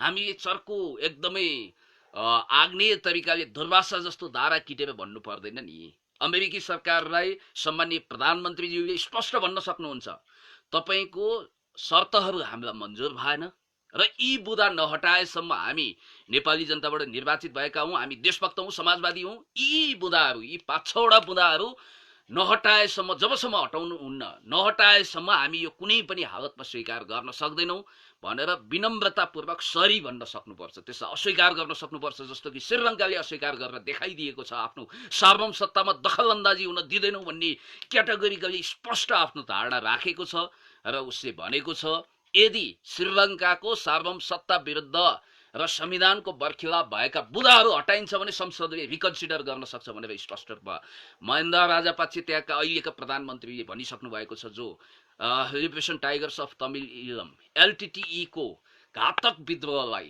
त्यो सेपरेटेड मुभमेन्टलाई सम्पूर्ण रूपमा जरो किलो सहित उच्छेद गर्ने एउटा महान देशभक्त नेता हुनुहुन्छ महेन्द्र राजापाक्षे। मैले यो विषयमा यहाँभन्दा धेरै भनिरहनु पर्दैन र हामीले विनम्रतापूर्वक त्यसलाई अस्वीकार गर्न सक्नुपर्छ। एकदमै यो घातक यथास्थितिमा कुनै पनि हालतमा यसलाई पारित गर्न सकिँदैन। त्यसो त नेपाली भाषामै अलिकति बोलेर अथवा चलखेल गरेर ठाउँ ठाउँमा पुगेर अमेरिकी राजदूत र्यान्डी बेरीले यसको विषयमा केही कुराहरू यो पास गर्नै पर्ने भनेर दबाब पनि गर्नुभएको हामीलाई थाहा छ। उहाँले ठुलो खेलकुद गर्नुभएको छ। अब एउटा कुरा के छ भने, जस्तो मैले तपाईलाई यति कुरा भनौं, कोन्डालिजा राइस भन्ने एकजना अमेरिकी क्याबिनेटको मन्त्री हुनुहुन्थ्यो। उहाँले स्पष्ट रूपमा मिलेनियम च्यालेन्ज कर्पोरेसनलाई इन्डो पेसिफिक स्ट्रेटेजीसँग जोड्नु भएको छ। याद गरौं, पहिला एसिया पेसिफिक भनिन्थ्यो, यो एंगेजमेन्ट र कन्टेनमेन्ट वाला नीति हो अमेरिकाको। यहाँ तपाईलाई थाहा छ पहिला मध्यपूर्वमा ऊ बढी केन्द्रित थियो, अहिले एसिया पेसिफिकमा केन्द्रित भएको छ र इन्डियालाई साथ लिएर, इन्डो पेसिफिक रिजनका देशहरूलाई साथ लिएर ऊ चीनलाई कमजोर बनाउन चाहन्छ, वान चाइना पोलिसी विरुद्ध चलखेल गर्न चाहन्छ, दलाई लामालाई उकास्न चाहन्छ, नेपाललाई ककपिट बनाएर, परेड ग्राउन्ड बनाएर वास्तवमा चीनलाई घेरघार गर्न चाहने उसको स्ट्रेटेजिक गेम प्लान अन्तर्गत यहाँ धेरै कार्यक्रमहरू आउन सक्छन्। त्यसलाई हामीले चिन्न सक्नुपर्छ। हल्लाइदो भनेपछि कोट्याउनु हुँदैन, त्यो पहिल्यै हुन्छ। त्यसैले मैले तपाईलाई भनेको जस्तो हामीले के कुरा स्पष्ट गर्नुपर्छ भने, मैले तपाईलाई यति कुरा भनौं कि स्लोबोदान मिलोसेभिच जसको नाम तपाईले सुन्नु भएको छ, बोस्निया के रे सर्बियाको राष्ट्रपति, त्यसैगरी बोस्निया हर्जगोभिनाको राष्ट्रपति रादोभान काराजिचको विषयमा पनि, उनको हेयर स्टाइलको विषयमा पनि तपाईलाई थाहा छ। उहाँहरुलाई अन्तर्राष्ट्रिय क्रिमिनल कोर्टमा, इन्टरनेशनल क्रिमिनल कोर्टमा उभ्याइयो अन्तर्राष्ट्रिय अपराधी भनेर। त्यसो त स्लोबोदान मिलोसेभिचलाई स्लो पोइजन दिएर मारिएको अभियोग पनि छ। त्यसो त ह्युगो चावेज जसले संयुक्त राष्ट्रसङ्घको महासभामा बाराक ओबामालाई 2008 मा भेट हुँदाखेरि open veins of the Latin America 5 century of the pillage of continent भन्ने विश्व प्रसिद्ध कृति पनि दिनुभएको थियो। अब त्यस्तो भेटरान नेताहरूले पनि के स्वीकारोक्ति देखाउनु भएको छ भने, जबकि तपाईलाई थाहा छ मार्शल ब्रज टिटोले नेतृत्व गरेको युगोस्लाभिया आज सर्बिया, मन्टेनेग्रो, मेसेडोनिया, बोस्निया हर्जगोभिना लगायतका टुक्रा टुक्रा राज्यहरूमा विभाजित भएको छ र युगोस्लाभियाको नक्सा आज विश्व मानचित्रबाट विलोप छ। आज युगोस्लाभियाको कुनै अस्तित्व छैन ग्लोबल म्यापमा। त्यसकारणले गर्दाखेरि त्यस्तो विडम्बना भोग्नु नपरोस्, हामी एकदम सजग र सतर्क हुनुपर्छ। अब मिलेनियम च्यालेन्ज कर्पोरेसनको विषयमै अलिकति केन्द्रित भएर कुराकानी गरौँ।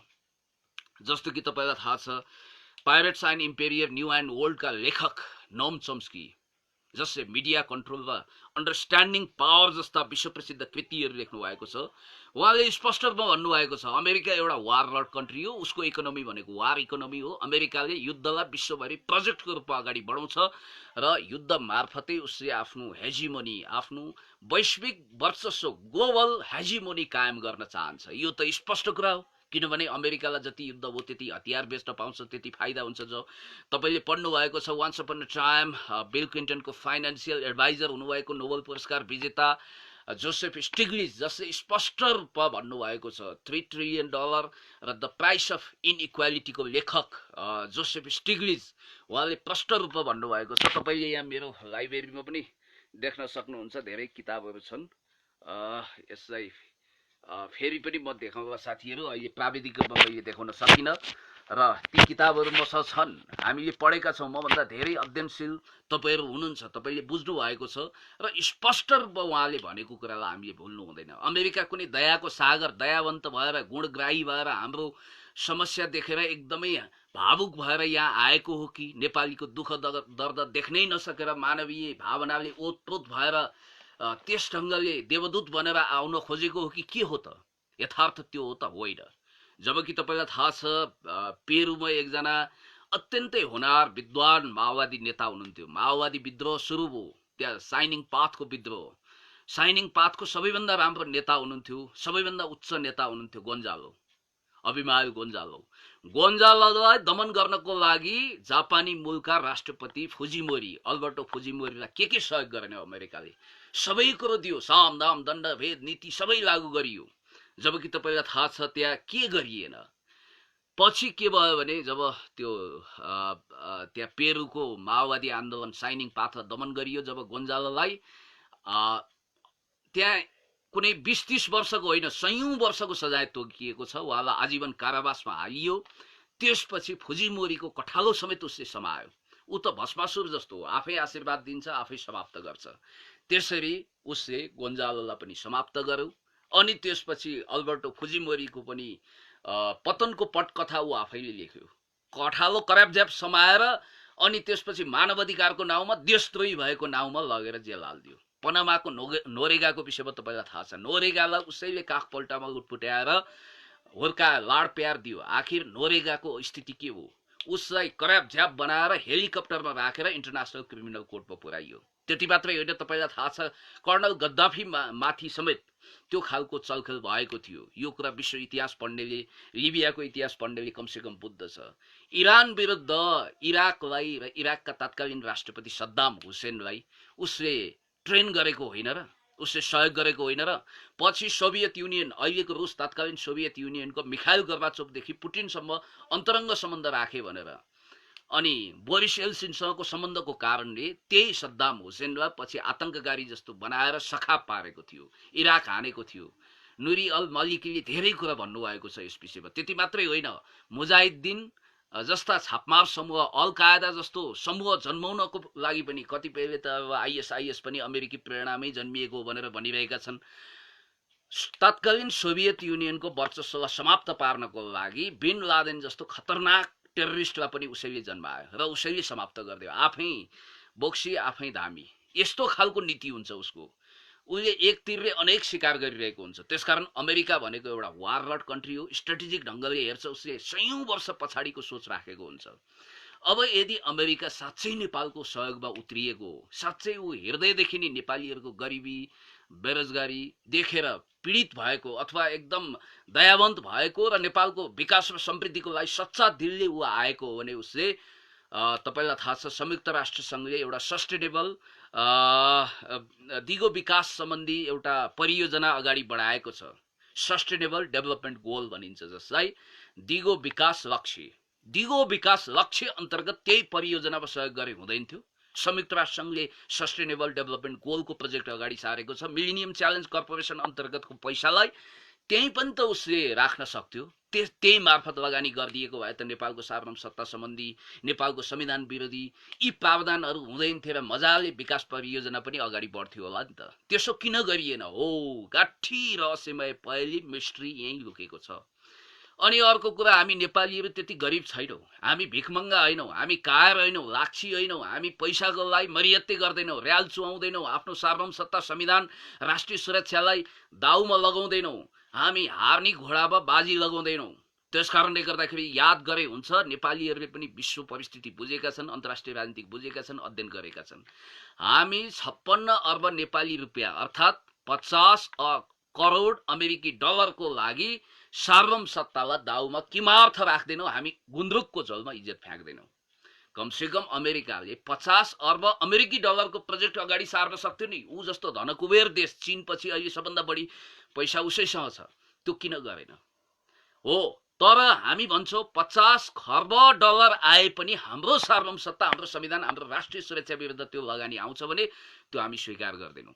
जबकि तपाईँलाई थाहा छ, चिनिया महामहिम राष्ट्रपति सी जिनपिङ आउँदाखेरि उहाँले अरबौं रुपियाँ नेपालको लागि बिना शर्त निशर्त रूपमा उहाँले अनुदान दिनुभयो। के अमेरिकाले निशर्त अनुदान दिन सक्दैन नेपालको विकासको लागि? शर्तहरू तेर्सनुपर्छ।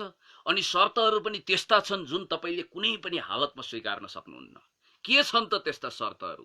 के छन् मिलेनियम च्यालेन्ज कर्पोरेसनमा त्यस्ता घातक कुराहरू जसको कारण हामी त्यसलाई कुनै पनि हालतमा स्वीकार गर्न सक्दैनौँ? अब म त्यो शर्तहरू तपाईँहरूलाई पढेर सुनाउन चाहन्छु, पढिबाची सुनाउन चाहन्छु। मैले सूत्रबद्ध तरिकाले ल्याएको छु। अब एमसीसी सम्झौताका यी धाराहरू नेपालको संविधान, राष्ट्रिय सुरक्षा र सार्वभौम सत्ताका प्रतिकूल छन्, त्यो विरुद्ध छन्। यिनलाई संशोधन नगरी कुनै पनि हालतमा एमसीसी स्वीकार गर्नु हुँदैन है साथीहरू। जस्तो के छन् त? मैले 6 वटा धाराहरू यहाँ टिपेको छु, 6 वटा बुदाहरू। 1 नम्बर बुदाको धारा 3 को दफा 3(2) 6 मा स्पष्ट रूपमा के भनिएको छ भने सम्पूर्ण बौद्धिक सम्पत्तिमा अमेरिकाको पूर्ण अधिकार हुनेछ, अर्थात् नेपालको इन्टेलेक्चुअल प्रपर्टी, गुडविल, बौद्धिक सम्पत्ति जति सबै अमेरिकाको अधिकार र स्वामित्वमा जानेछ। यो कहीँ स्वीकार्य हुन्छ? नेपालको बौद्धिक अधिकारमाथि, नेपालको इन्टेलेक्चुअल प्रपर्टीमाथि, गुडविलमाथि यो हाम्रो पूर्ण अधिकार रहनुपर्छ, अमेरिकाको होइन। नेपालको बौद्धिक सम्पत्तिमा नेपालकै अधिकार हुन्छ। यो बुदा अत्यन्तै आपत्तिजनक छ, यसलाई तुरुन्तै हटाइयोस्। अर्को बुदा, अर्को धारा के छ भने 2 नम्बरको बुदा मैले टिपेर ल्याएको छु। धारा 3 को दफा 3(8) क मा स्पष्ट रूपमा के लेखिएको छ भने परियोजनाको लेखा परीक्षण अमेरिकी कम्पनीले मात्र गर्न सक्नेछ। के भनेको यो? अब नेपालको महालेखा परीक्षक कार्यालय पङ्गु भयो त? नेपालको महालेखा परीक्षक कार्यालयका मान्छेहरू दलिन गनेर ट्वाल्ल परेर हेरेर बस्ने, लाटोले केरा हेरे चाहिँ टुरु हेर्ने हो? यो भन्न सक्नुपर्छ, यो एमसीसी मिलेनियम च्यालेन्ज कर्पोरेसनको लेखा परीक्षण अमेरिकी कम्पनी मात्रै होइन, नेपालको महालेखा परीक्षक कार्यालयले पनि गर्न सक्नेछ भन्ने बुदा यहाँ समावेश हुनुपर्छ। त्यो नहुँदासम्म यसलाई कुनै पनि हालतमा हामीले स्वीकार गर्न सक्दैनौँ। यो किमार्थ स्वीकार्य छैन, किनभने हाम्रो यो संविधान विरोधी, यो महालेखा परीक्षकको कार्यालयको भूमिका शून्य बनाएर संविधान विरोधी सम्झौता हामीले कुनै पनि हालतमा अन गर्न सक्दैनौँ। अर्को कुरो के छ, तेस्रो बुदा पनि मैले यहाँ टिपेर ल्याएको छु। जस्तो कि तपाईँलाई थाहा छ, धारा 5 को क र ख मा, धारा 5 को क र ख मा के प्रावधान राखिएको रहेछ भने अमेरिकी सरकारले चाहेमा जस्तो सुकै बेला पनि यो सम्झौता रद्द गर्न सक्ने छ। नेपालले चाहेर किन गर्न सक्दैन त भन्दा यसमा सर्वाधिकार अमेरिकालाई हुन्छ। जबकि तपाईँलाई थाहा छ, यो म्युचुअल हिसाबले, म्युचुअल अन्डरस्ट्यान्डिङमा चल्ने प्रोजेक्टमा अमेरिकी सरकारले चाहेमा चाहिँ यसलाई पोस्टपोन गर्न सक्ने, यसलाई खारेज गर्न सक्ने, उसले पुनर्विचार गर्न सक्ने। अनि नेपालले चाहँदा चाहिँ, जस्तो नेपालको हित विपरीत भयो, नेपालको राष्ट्रिय सार्वभौम सत्ता, राष्ट्रिय सुरक्षा संविधान विरोधी भयो, यसलाई तुरुन्तै हामीले स्टप गर्न पाउने कि नपाउने, यो प्रावधान अनुसार पाइँदैन। र यो कुरा हामीलाई किमार्थ मान्ने छैन। यो बुदा हटाउनै पर्छ, नहटाएसम्म हामीलाई एमसीसी स्वीकार्य छैन। अनि अर्को छ तपाईँको धारा, मैले 4थो नम्बरको बुदा टिपेर ल्याएको छु। धारा 7 को दफा 7 क अन्तर्गत के भनिएको छ भने प्रस्तुत सम्झौता लागू भएपछि सम्झौतामा उल्लेखित र नेपालको राष्ट्रिय कानुन अर्थात् संविधान बाजिएमा पनि एमसीसी लागू हुनेछ। अब यहाँ हेर्नुहोस्, यो के भनेको? फेरि म दोहोऱ्याउन चाहन्छु कि प्रस्तुत सम्झौता लागू भएपछि सम्झौतामा उल्लेखित र नेपालको राष्ट्रिय कानून अर्थात् संविधान बाजिएमा पनि एमसीसी लागू हुनेछ। जब यो संविधान विरुद्ध संविधानसँग बाजिएका प्रावधान यसमा छ भने पनि अमेरिकी कानून अनुसार यो यहाँ लागू हुन्छ भने हाम्रो स्वतन्त्र सार्वभौम national sovereignty territorial integrity independence विरुद्धको यो घातक चलखेल हो कि होइन, प्रहार हो कि होइन? नेपालको संविधान, ऐन, नियम, कानून, सार्वभौम सत्ता र नेपालको भौगोलिक अखण्डता, स्वतन्त्रता, नेपालको संविधान, नेपालको सोभरेनिटी विरुद्ध च्यालेन्ज गर्ने, त्यसलाई दखलअन्दाजी गर्ने, नेपालको संविधानसँग बाजिने कुनै पनि शर्त, कुनै पनि योजना, कुनै पनि प्रोजेक्ट एमसीसी त के महा एमसीसी आए पनि हामीलाई किमर्थ स्वीकार हुने छैन। नेपालको संविधान भन्दा एमसीसीलाई हामी माथि राख्न सक्छौं? यो हुन सक्दैन। त्यसकारण यो प्रावधान नहटेसम्म एमसीसी किमर्थ स्वीकार्य छैन। अब 5 नम्बरको अर्को बुदा पनि मैले यहाँ टिपेर ल्याएको छु। अनुसूची 1 ग को 2 मा के भनिएको छ भने यस परियोजनामा नेपाल सरकारले राज्यका कुनै पनि निकायलाई खटाउनु पर्दा मिलेनियम च्यालेन्ज कर्पोरेसनको स्वीकृति लिनुपर्छ। अब हेर्नुस्, अब यहाँ के भनिएको छ भने अनुसूची 1 ग मा को 2 मा नेपाल सरकारले कुनै पनि निकायलाई खटाउनु पर्दा मिलेनियम च्यालेन्ज कर्पोरेसन अर्थात् एमसीसी को पूर्व स्वीकृति लिनुपर्ने यस्तो प्री कन्डिसन छ। यस्ता प्री कन्डिसन हामीलाई लागू मान्य छैनन्। अनि नेपालको चाहिँ स्वीकृति एमसीसीले लिनुपर्ने कि नपर्ने? उसले परियोजनाहरू अगाडि बढाउँदा ठिक छ, यो विकास परियोजनाको नाममा आएको छ के आएको छ त्यो छुट्टै कुरा हो। यसमा चाहिँ एमसीसीले स्वीकृति लिनु नपर्ने, नेपाल सरकारले हाम्रो राष्ट्रिय सार्वभौम सत्ता प्रतिकूल, हामीले चाहिँ एमसीसी को स्वीकारोक्ति लिनुपर्ने, स्वीकृति लिनुपर्ने भन्ने बित्तिकै यो एकदम घातक छ। अर्को कुरा के छ भने त्यो आजभन्दा 5 वर्ष अगाडिका विकास परियोजनाका नमुनाहरू हुन्। जबकि हामीले हाइड्रोमा यत्रो विकास गरेका छौं, अरू इन्फ्रास्ट्रक्चरमा डेभलपमेन्ट गरेका छौं। अहिले हामीलाई चिल्ला एकदम फराकिला उन्नत स्तरको सडक चाहिएको छ। हामीलाई हाइड्रोमा लगानी गर्नु छ, हामीलाई अरू कुरामा लगानी गर्नु छ। त्यसकारण हाम्रो लगानीका प्राथमिकताहरू फेरिएका छन्। हामी 2015 मा जुन लगानीका शर्तहरू हामीसँग थिए त्यो शर्तहरू अहिले संशोधन भइसकेका छन्। विकास क्रम अनुसार ती शर्तहरूको स्वरूप फेरिएका छन्। त्यसकारण हामी अमेरिकी शर्तमा होइन क्या, हामीले हाम्रो शर्तमा अमेरिकी लगानी ल्याउने हो। हाम्रो राष्ट्रिय स्वार्थ र हाम्रो शर्तमा विदेशी लगानी हामी भित्राउँछौँ। हाम्रो राष्ट्रिय स्वार्थ र हाम्रो शर्त प्रतिकूल हुने हो भने कसैको पनि कुनै लगानी हामी भित्राउन तयार छैनौँ।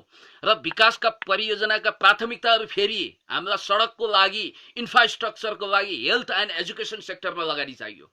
ल, एमसीसी को लगानी हेल्थ एन्ड एजुकेसन सेन्टरमा हुन्छ? भव्य विकासका इन्फ्रास्ट्रक्चर हामीले पेश गरेको इन्फ्रास्ट्रक्चर अनुसार हुन्छ कि एमसीसीले प्रस्तुत गरेको परियोजनामा हामी सहमत हुनुपर्ने? हामीले प्रस्तुत गरेको परियोजना अन्तर्गत हाम्रो राष्ट्रिय स्वार्थ र हाम्रो शर्त अन्तर्गत लगानी यदि आउँदैन भने त्यो हामीलाई किमर्थ स्वीकार्य छैन।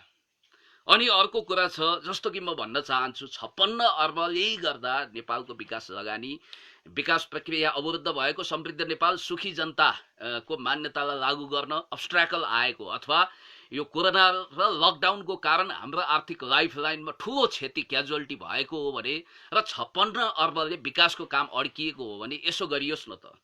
यो देशभक्त समाजवादी सरकारले एउटा अपिल आह्वान गरोस्, देशवासीलाई भनोस्, सरकारले स्पष्ट रूपमा हामीलाई सम्बोधन गरेर भनोस् कि प्रत्येक नेपालीले अब विकासको लागि के योगदान गर्नुहोस्। जस्तो कि चाइनामा पनि एउटा इमर्जेन्सी जस्तो पिरियडमा, अघोषित इमर्जेन्सीमा यसरी आह्वान गर्दा खरबौं अरबौं रकम जनताबाट परिचालित भएको थियो। मार्शल ल लागू गर्दा पनि युरोपमा यस्तो स्थिति आएको थियो, तपाईलाई थाहा छ।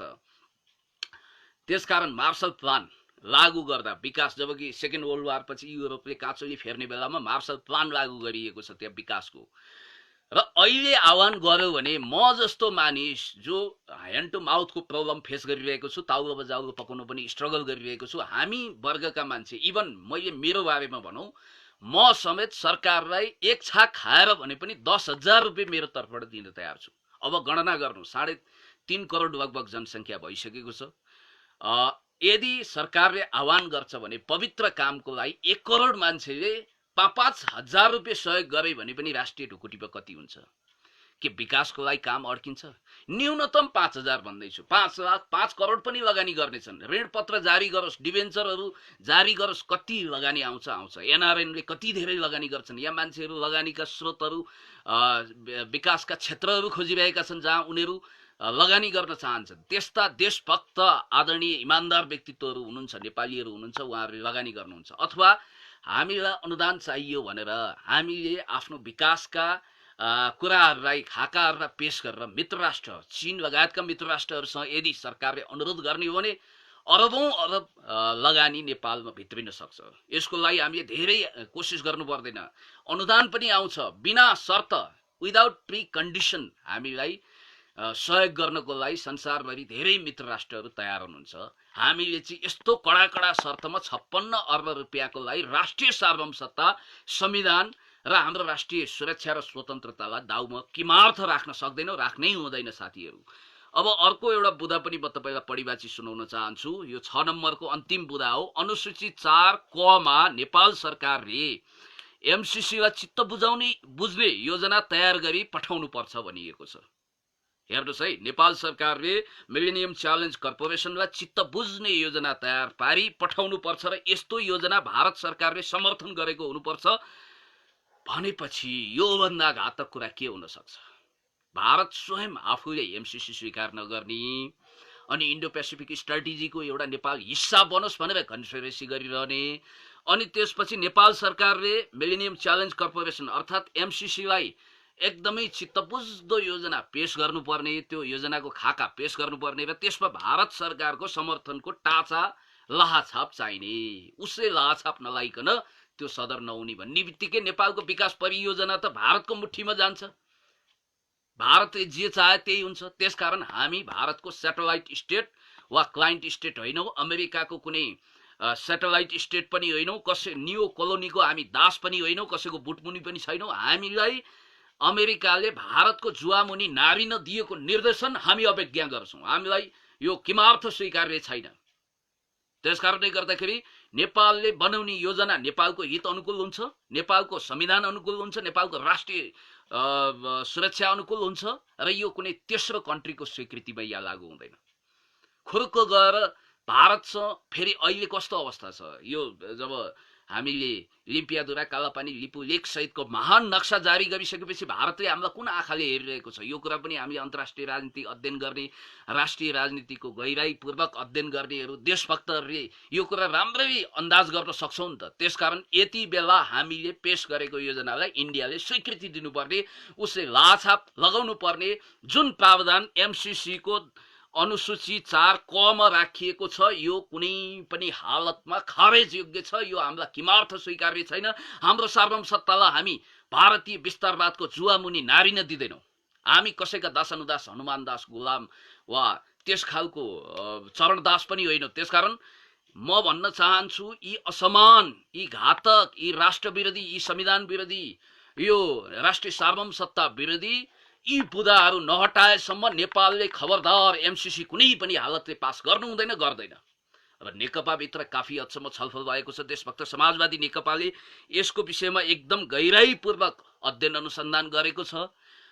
सम्माननीय पूर्व प्रधानमन्त्री कमरेड झलनाथ खनाल, कमरेड भीम रावलले पनि प्रतिवेदन बुझाइसक्नु भएको छ। माननीय परराष्ट्र मन्त्री प्रदीप गेवाली ज्यू सहितको टिमले स्पष्ट रूपमा यिनै कुराहरू लगभग यही स्पिरिट, लेटर एन्ड स्पिरिट समेटेर सम्माननीय प्रधानमन्त्रीलाई प्रतिवेदन दिनुभएको छ। अब संसदमा यो प्रस्ताव सभामुखले टेबल गर्नु एउटा चलन छ। सायद मलाई लाग्छ यस अगाडि नै नेकपामा घनीभूत छलफल भएर सचिवालयले यसलाई अनुमोदन नगरेपछि स्थायी समितिले पनि यसलाई फिर्ता गर्नेछ र यो प्रस्ताव फेरि हामीले श्रीलङ्काले जस्तो कि श्रीलङ्काले भनेको छ हाम्रो हित अनुकूल भएन। त्यसकारण अहिले हामी विनम्रतापूर्वक एमसीसी अस्वीकार गर्छौँ भनेको छ। हामीले त्यसै गरी अमेरिकालाई भन्न सक्नुपर्छ, हामी अमेरिकाको एनिमी वा राइभल होइनौँ। अमेरिका सुपर पावर हो। यसको मतलब उसँग पेलपाल झेलझाल ठेलठाल गरेर छिर्के हामीलाई ह्याकुलाले पेल्छ भनेर हामी डराउने? हामी सार्वभौम स्वतन्त्र देशका नागरिक हौँ। हाम्रो आफ्नो स्वाभिमान छ, इज्जत छ, हाम्रो सार्वभौमसत्ता छ, हाम्रो अखण्डता छ, हाम्रो भौगोलिक स्वतन्त्रताको कुरो छ, हाम्रो ऐतिहासिक स्वतन्त्रताको कुरो छ। त्यसमा कोही कसैसँग कुनै सम्झौता हुन सक्दैन। हामी हाम्रो राष्ट्रिय स्वाभिमानको ध्वजा चन्द्र सूर्य अङ्कित महान नेपाली झण्डालाई हर हमेशा फहराउँछौँ। र हामीले विनम्रतापूर्वक अमेरिकी राष्ट्रपति डोनाल्ड ट्रम्प र हाम्रा सम्माननीय प्रधानमन्त्रीज्यूले हाम्रो राष्ट्रपतिज्यूले भन्न सक्नुपर्छ कि यो जुन असमान नेपाल विरोधी प्रावधानहरू छन् एमसीसीमा त्यो हटाइयोस्, नहटाउँदासम्म हामी यसलाई स्वीकार गर्दैनौँ भन्न सक्नुपर्छ।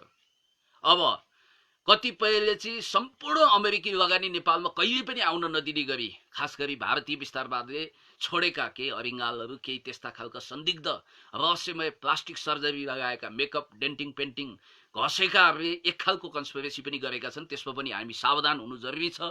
र अर्को कुरा के छ भने मित्र राष्ट्र चीन जो यो एमसीसी प्रोजेक्टको विषयमा बडो होसियारीपूर्वक अध्ययन गरिरहेको छ र उसले आफ्नो सेक्युरिटी च्यालेन्ज, सेक्युरिटी थ्रेटको रूपमा यसलाई लिएको छ भने त्यो सुरक्षा संवेदनशीलतालाई, छिमेकीहरूको जियो पोलिटिकल स्ट्रेटेजी र जियो पोलिटिकल संवेदनशीलतालाई पनि हामीले बुझ्नुपर्छ। र वास्तवमा मलाई के लाग्दछ भने एकचोटि हामीले छिमेकी मित्र राष्ट्रहरूसँग पनि गहन छलफल गर्नुपर्छ यसको विषयमा। उनीहरू यसको डेडली अगेन्स्टमा छन् भने हामीले किन यसको बारेमा मरियत्ते गर्ने? हामीलाई के 56 अर्बले गर्दा ठुलै यहाँ डिजास्टर पैदा हुन्छ, भूकम्प गइहाल्छ? त्यसो त कतिपय मान्छेले भनिरहेका छन् यतिखेर भारत आगो भएको छ, अब अमेरिका पनि चिडियो, नेपाल सब बाप बैरी जस्तो भयो, हाम्रो बालको खाल उतार्न लाग्यो भने हामी कहाँ रहौँला? हामीलाई त चिरिप्पे पार्छन्, कराप झ्याप पार्छन् भनेर बडो काइते किसिमको बडो लाछी पामर पानी आन्द्रे तर्क गरिरहनु भएको छ। त्यस्तो होइन हो।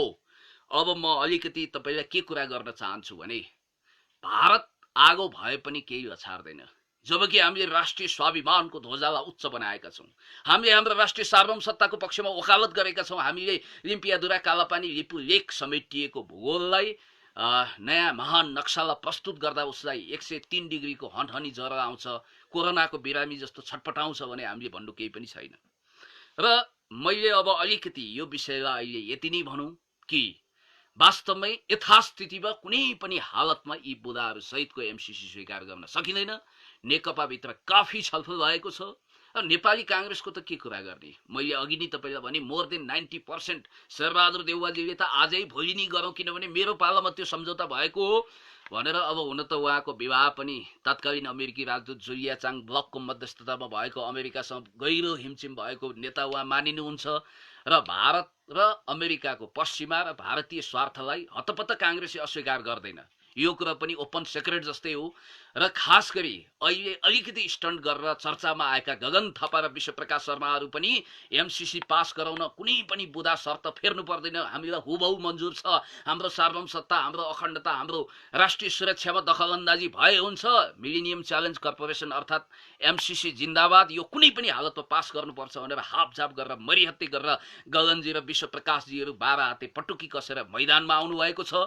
र यहाँ धेरै त्यस्ता सेलिब्रिटीहरूको पनि प्लास्टिक सर्जरी उत्रिनेछ, कसको हैसियत के, को वास्तविक राष्ट्रवादी भन्ने पनि अब देखिँदैछ।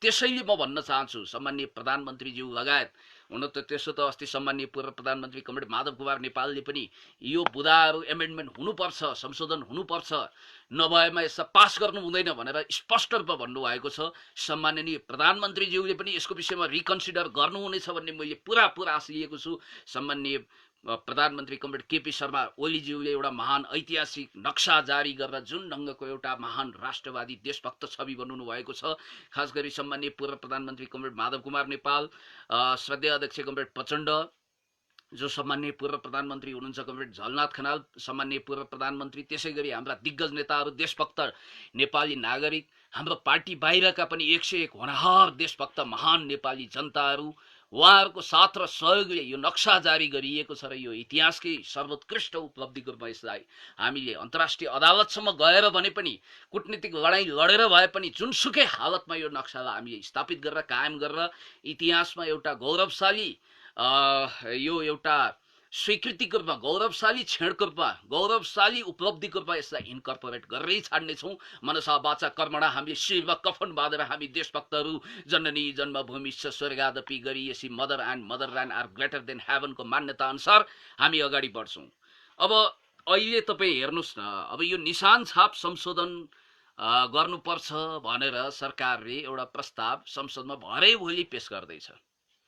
निशान छाप अब हामी कालापानी, लिम्पियाधुरा, लिपु लेक सहितको 374 वर्ग किलोमिटर भूगोल सहितको त्यो नक्सावाला निशान छापमा संसदले पास गर्नुपर्छ। 2/3 मेजोरिटीले 2/3 मेजोरिटीले पास गर्नको निम्ति नेकपा एक्लै काफी छैन। नेकपाको मतले त्यसलाई पास गर्न सक्दैन। टेक्निकली हामी अब एलआई पार्टनरहरूसँग अथवा प्रतिपक्षी दलसँग मिलेर संसदबाट हामीले राजनीतिक र प्राविधिक हिसाबले त्यसलाई पास गर्नुपर्ने बाध्यतामा छौँ। अब काङ्ग्रेसले के गर्छ? हलो अड्काएर गोरु पिट्ने दाउपेच अहिले रचिरहेको छ। अब उसले वास्तवमै भन्ने हो भने टाङ अडाउने बहाना खोजिरहेको छ। पिने के लिए बहाना चाहिए। कुनै जड्यालाई म त जाँड रक्सी चुरोटबिनी खैनी सुपारी पान गाँजा भाङ केही पनि खान्न, तै पनि साथीहरू मैले रातभर नसुती पहिला अध्ययन गर्थे, त्यसकारण मेरो आँखा अलिकति रसिलो जस्तो देखिन्छ। त्यसैलाई अन्दाज गरेर कहिल्यै एक थोपा मदिरा नखाने, जाँड रक्सी चुरोट बिडी खैनी सुपारी पान गाँजा भाङ कहिल्यै केही नखाने। मैले त भनेको छु, यहाँ मेरो लाइब्रेरीमा हजारौं किताब छ। कसैले मैले जीवनमा आजीवन एक थोपा रक्सी खाएको, एक सरको चुरोट तानेको, एक खिल्ली चुरोट तानेको, एक सरको गाँजा तानेको, पान खाएको प्रमाणित गर्नुहुन्छ भने, इभन पान पनि त्यो खाएको प्रमाणित गर्नुहुन्छ भने म सारा किताब तपाईहरुलाई उपहार दिन्छु भनेर भनिसकेको छु। यो च्यालेन्ज स्वीकार छ भने साथीहरु तपाई मलाई प्रमाणित गरिदिनुस्। त्यसैले मैले भन्न खोजेको कुरा के भने, म अलिकति विषयवस्तुमा जाँदै थिएँ, भावनात्मक हिसाबले कहिलेकाहीँ उद्वेलित होइन्छ, त्यो बेग्लै कुरा हो। क्लियरिफिकेसन पनि भयो। खैर यही बहानामा पिने के लिए बहाना चाहिए भने जस्तो मदिरा पिउन बहाना चाहिनेलाई मौसम खराब भएको बहाना भए पुग्छ। साथीहरु आज मौसम बडा बेईमान है भन्दै रक्सी खाएको दृश्य तपाईले कहिलेकाहीँ भारतीय सिनेमाको पर्दामा देख्नुहुन्छ नि। त्यसैगरी आज बहाना चाहिएको छ मान्छेलाई। जस्तो कि नेपाली कांग्रेसले अड्को थाप्न खोजिसक्यो, अड्को पड्को तेलको धुप भने जस्तो कसो कसो राष्ट्रियताको विषयमा अलिकति अडान लिन्छ कि भनेर हामीले खोजिरहेको। अब त्यसो त नेपाली कांग्रेसको अगाडि एउटा अहिले ठुलो एउटा धर्म संकट खडा भएको छ। खाउँ भने दिनभरिको शिकार, नखाउँ भने कान्छाबाउको अनुहार भने जस्तो छ। यो पास गरौं, आफ्नो एउटा राष्ट्रघाती विरासत र इतिहासले भतपति पोल्ने छ। भारतले दण्ड सजाय कोरा हान्ला। कम्युनिस्ट पार्टी त फ्रम द भेरी बिगिनिङ, सुरुदेखि नै देशभक्त थियो, राष्ट्रवादी थियो। तिमीहरूले इतिहासमा हाम्रो स्वार्थ विरुद्ध कहिले पनि गएनौ। 70,000 हेक्टर जमिन मिचिँदा पनि ओठमा भोटे ताल्चा ठोक्यौ। बोलबोल माछा मुखभरि पानीको स्थितिमा भयो। तिमीहरू सत्ताबाट बाहिर निस्किन साथ पानी बिनाको गोही जस्तो छटपटिन्छौ। सत्तामा लगेर तिमीहरूको छुदा समन गर्ने पनि हामी। अनि हामीले गरेका तमाम जुन खालको नेपालमा म्याक्रो म्यानेजमेन्ट मात्रै हैन, जुन अतिक्रमण छ, जुन नेपालमा हामीले पेलपाल जेलजाल ठेलठाल गरेका छौं, जमिन लुटेका छौं, जसरी नेपालमा हामीले अग्ला अग्ला बाँध बनाएर नेपालको डुबान गरेका छौं, तिमीहरूले कोशी सम्झौता गर्यौ, गण्डक सम्झौता गर्यौ, टनकपुर सम्झौता गर्यौ, राष्ट्रहित विपरीत काम पनि हाम्रो निर्देशनमा गर्यौ। आजसम्म एउटा बडे मियाको आदेशलाई तामेल गरेर हामीले जे गर्यौं, बडाले जे गर्यौ हुन्छ त्यो सर्वसम्मत भावमा धनुष्टंकार गरेर जमला हात जोडेर घोडा टेकेर तुमेव माताश्च पिता तुमेव सर्वम मम देव देव भावमा तिमीहरू गिडगिडाइराख्यौ। अहिले चाहिँ तिमीहरूले हामीलाई जोरी खोज्ने, हामीमाथि जाई लाग्ने, हाम्रा आदेश अवज्ञा गर्ने भनेर भारतले कोर्रा हान्ने सम्भावना छ भनेर अब अगुल्टोले हानेको कुकुर बिजुली चम्किँदा तर्सिन्छ भने जस्तो दूतावासले जब हप्कीदप्की गरेर कांग्रेसको सातो गए जस्तो लागेको छ। तर कांग्रेसको अगाडि धर्म संकट के छ भने उनले भोटको राजनीति गर्छ, जनताको बीचमा जानुपर्छ। त्यसकारण भोलि कुन मुख लिएर कुन नाक लिएर जनताको बीचमा जाने, यो कालापानी लिम्पियाधुरा लिपु लेक सहितको यो जुन नक्सा छ, यो नक्सा अंकित निशान छापलाई असफल गराइसकेपछि त देशभक्त नेपाली जनताको क्रस फायरमा पर्ने सम्भावना हुन्छ। जनताबाट लखटिनु पर्छ, जनताबाट खरे खोला जस्तो स्याप्पै जनताले सुकाइदिने सम्भावना त्यो भए हुनाले लाजगालले पनि नाकमा नथी लगाएर धर्म संकट स्वरूप नेपाली कांग्रेस 11th आवरमा भने पनि यो नक्सा स्वीकार गर्नै पर्ने, यो नक्सालाई संसदबाट 2/3 पारित गर्नै पर्ने, नेकपालाई साथ दिनै पर्ने, नेकपाको सदिच्छामा ऊ सहकार्य गर्न हातमा हात काँधमा काँध मिलाउन आउनै पर्ने बाध्यतामा छ। तर यो बाध्यताबाट भाग्न सकिन्छ कि, यसलाई पर धकेल्न सकिन्छ कि, अथवा यसलाई अहिले अस्थायी रूपमा कतै दरकिनार गरियो, कतै डस्टबिनमा हालियो भने स्थायी रूपमा भारतसँग सम्बन्ध पनि खलल नहुने गरी यसलाई सदाको लागि थान्कोमानको गर्न सकिन्छ कि भनेर उसले लुप होल्सहरू खोजिरहेको छ, त्यो विक पोइन्टहरू खोजिरहेको छ। र त्यो अन्तर्गत उसले एउटा बडो जाली झेली काइते रकमी कृत्य कुरा गरिरहेको छ। उसले अस्ति के भनिदियो नेपाली कांग्रेसको बैठक बस्दा भने नक्सा स्वीकार गर्नको निम्ति निशान छाप पारित गर्नको निम्ति मधेसीहरूले राखेको शर्तमा अर्को संविधान संशोधन गरियोस् भन्ने बित्तिकै योभन्दा ठुलो इतिहासप्रति नेपालको नक्साप्रति देशप्रतिको घातक कन्स्पिरेसी के हुन सक्छ। उहिले त without any pre condition without any शर्त हामीलाई यो मान्य छ, हामी खुसी छौं, नेकपाले जे गर्यो त्यो एकदमै ठिक काम गर्यो, यो देशभक्त समाजवादी सरकारको निर्णयलाई हामी आँखा चिमिएर सदर गर्छौं। निशाना छाप संशोधन गर्ने यो प्रस्ताव कालापानी लिम्पियाद्वारा लिपु लेक सहितको 374 वर्ग किलोमिटर भूगोल समेटिएको निशाना छापको संशोधनको प्रस्ताव तपाईहरु लानुस्। कालापानी लिम्पियाद्वारा लिपु लेक सहित 374 वर्ग किलोमिटर भूगोल सहितको निशाना छाप पास गर्ने संसदमा तपाईहरुले प्रस्ताव ल्याएको 1 मिनेट भित्र हामी अनुमोदन गर्दिन्छौं। शानदार 2/3 मतका साथ हामीले यसलाई इन्डोर्स गर्छौं भनेर नेपाली कांग्रेसले किन भन्न नसकेको। अहिले उसले भनिरहेको छ, जबकि तपाईलाई थाहा छ टाङ अडाउनको लागि अब वास्तवमै भन्ने भने हामीले त के भनेका छौं भने उतैको दालभात डुकु खाएर त्यतिखेर नेपालको सिमानामा ढुङ्गा हान्नेहरू अहिले टाङ अड्काउन खोजिरहेका छन्। उनीहरूले पनि के भनेका छन् भने नेपाली कांग्रेस र उनीहरूको भाषा एउटै छ। यो तथाकथित मधेसवादी दल भन्नेहरूले के भनेका छन् भने हामीले यदि यो निशाना छाप पास गर्नुपर्छ भने यो निशाना छापलाई इन्डोर्स गर्नुपर्छ भने संविधान संशोधन गरियोस्, त्यो पनि मधेसको शर्तमा। उनीहरूले घातक बहुराष्ट्रिय राज्यको शर्त अगाडि सारेका छन् जसलाई किमार्थ स्वीकार गर्न सकिँदैन। तराई मधेसलाई दीर्घकालीन रूपमा नेपालको सार्वभौम भूगोलबाट सेपरेट गर्ने गरी त्यसलाई अखण्ड नेपालबाट टुक्र्याउने गरी जुन ढङ्गले चलखेल गरेर त्यसलाई संविधान संशोधन मार्फत पारित गर्न चाहन्छन् उनीहरू एक मधेस एक प्रदेशको जुन एजेन्डा बोकेर आएका छन् त्यसलाई किमार्थ स्वीकार गर्न सकिँदैन। हामी त्यो दाउपेच लडाउँदैनौं र हामीले सीधा स्पष्ट भाषामा भनिदिएका छौं कि यो वास्तवमा लिम्पियाद्वारा लिपुलेक र कालापानी सहित 374 वर्ग किलोमिटर भूगोल सहितको यो जुन निशाना छाप छ यसलाई पास गर्ने शर्तसँग अर्को शर्त साट्न सकिँदैन। त्यो मधेसको मागलाई सम्बोधन गर्ने गरी संविधान संशोधन गर्ने र यो संविधान संशोधन निशाना छाप इन्डोर्स गर्ने गरी संविधान संशोधन गर्ने, अर्थात् म फेरि पनि दोहोर्याउन चाहन्छु, निशाना छापलाई इन्डोर्स गर्ने गरी संविधान संशोधन गर्ने र यो मधेसको घातक प्रस्तावलाई इन्डोर्स गर्ने गरी संविधान संशोधन गर्ने कुरा प्याकेजमा टुङ्ग्यौं भन्ने जुन घातक जाली झेली कपटी नेपाल विरोधी, नेपालको सार्वभौम सत्ता विरोधी, नेपालको national sovereignty territorial integrity independency, नेपालको राष्ट्रिय सार्वभौम सत्ता अखण्डता भौगोलिक स्वतन्त्रता विरुद्धको जुन प्रस्ताव छ त्यो घातक प्रस्तावलाई यो महान देशभक्त प्रस्तावसँग कम्पाइल गरेर प्याकेजमा लानै सकिँदैन। त्यसलाई हामी आउटराइट रिजेक्ट गर्छौं, एक्सट्रिमली कन्डेम गर्छौं, त्यो खारेज गर्छौं र हामी स्पष्ट रूपमा भन्न चाहन्छौं कि वास्तवमै अहिलेको लागि नाजायज किसिमको यो नवजात संविधानलाई राष्ट्र विरोधी हितको निम्ति हामीले राष्ट्र विरोधी चलखेलको लागि सिजरिङ गर्नु हुँदैन। हामीले नवजात शिशु जस्तो संविधानलाई धेरै सिजरिङ गर्ने त्यो खालको सुविधा लिनु हुँदैन। हामीले अहिले संविधान संशोधन नगरी नहुने किन भने निशान छाप जो छ नि लिम्पियाद्वारा कालापानी लिपुलेक समेटिएको त्यो नक्सा सहितको निशाना छाप पास गर्ने एउटा हाम्रो संवैधानिक बाध्यता छ। त्यसको लागि हामीले संसदमा यो प्रस्ताव लान खोजेका हौं। हामी आशा भरोसा विश्वास गर्छौं नेपाली कांग्रेस पनि 11th आवरमा लत्रिएर भने पनि ऊ यो प्रस्तावमा आउनेछ र हामीलाई साथ दिनेछ र 2/3 को शानदार मतका साथ यो निशान छाप लिम्पियाद्वारा कालापानी लिपुलेक को नक्सा चित्रित यो निशाना छाप पास गर्न उसले सहयोग गर्नेछ।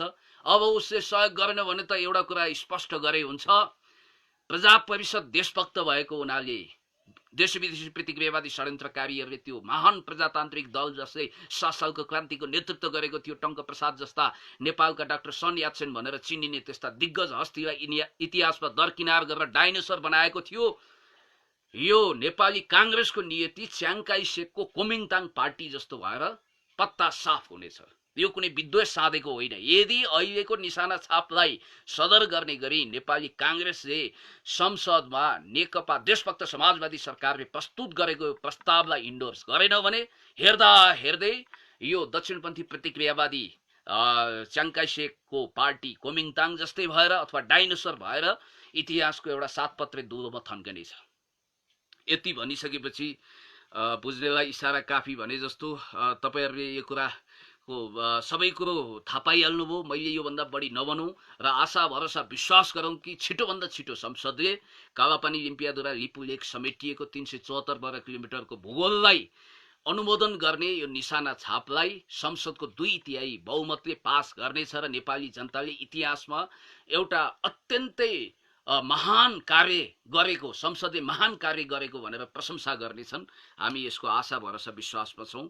त्यसैगरी अब यो हेर्नुहोस्, मैले धेरै कुरा गरिसकेको छु। हिजो कान्तिपुरमा प्रकाशित भएको छ थप 5वटा नक्सा जसले सन् 1816 को सुगौली सन्धि पछि 1858 मा प्रकाशित भएको, 1914 मा प्रकाशित भएको लगायतका 5वटा यस्ता अमूल्य नक्साहरू अकाट्य प्रमाणको रूपमा, दस्तावेजको रूपमा, नक्साको रूपमा हामीसँग छ।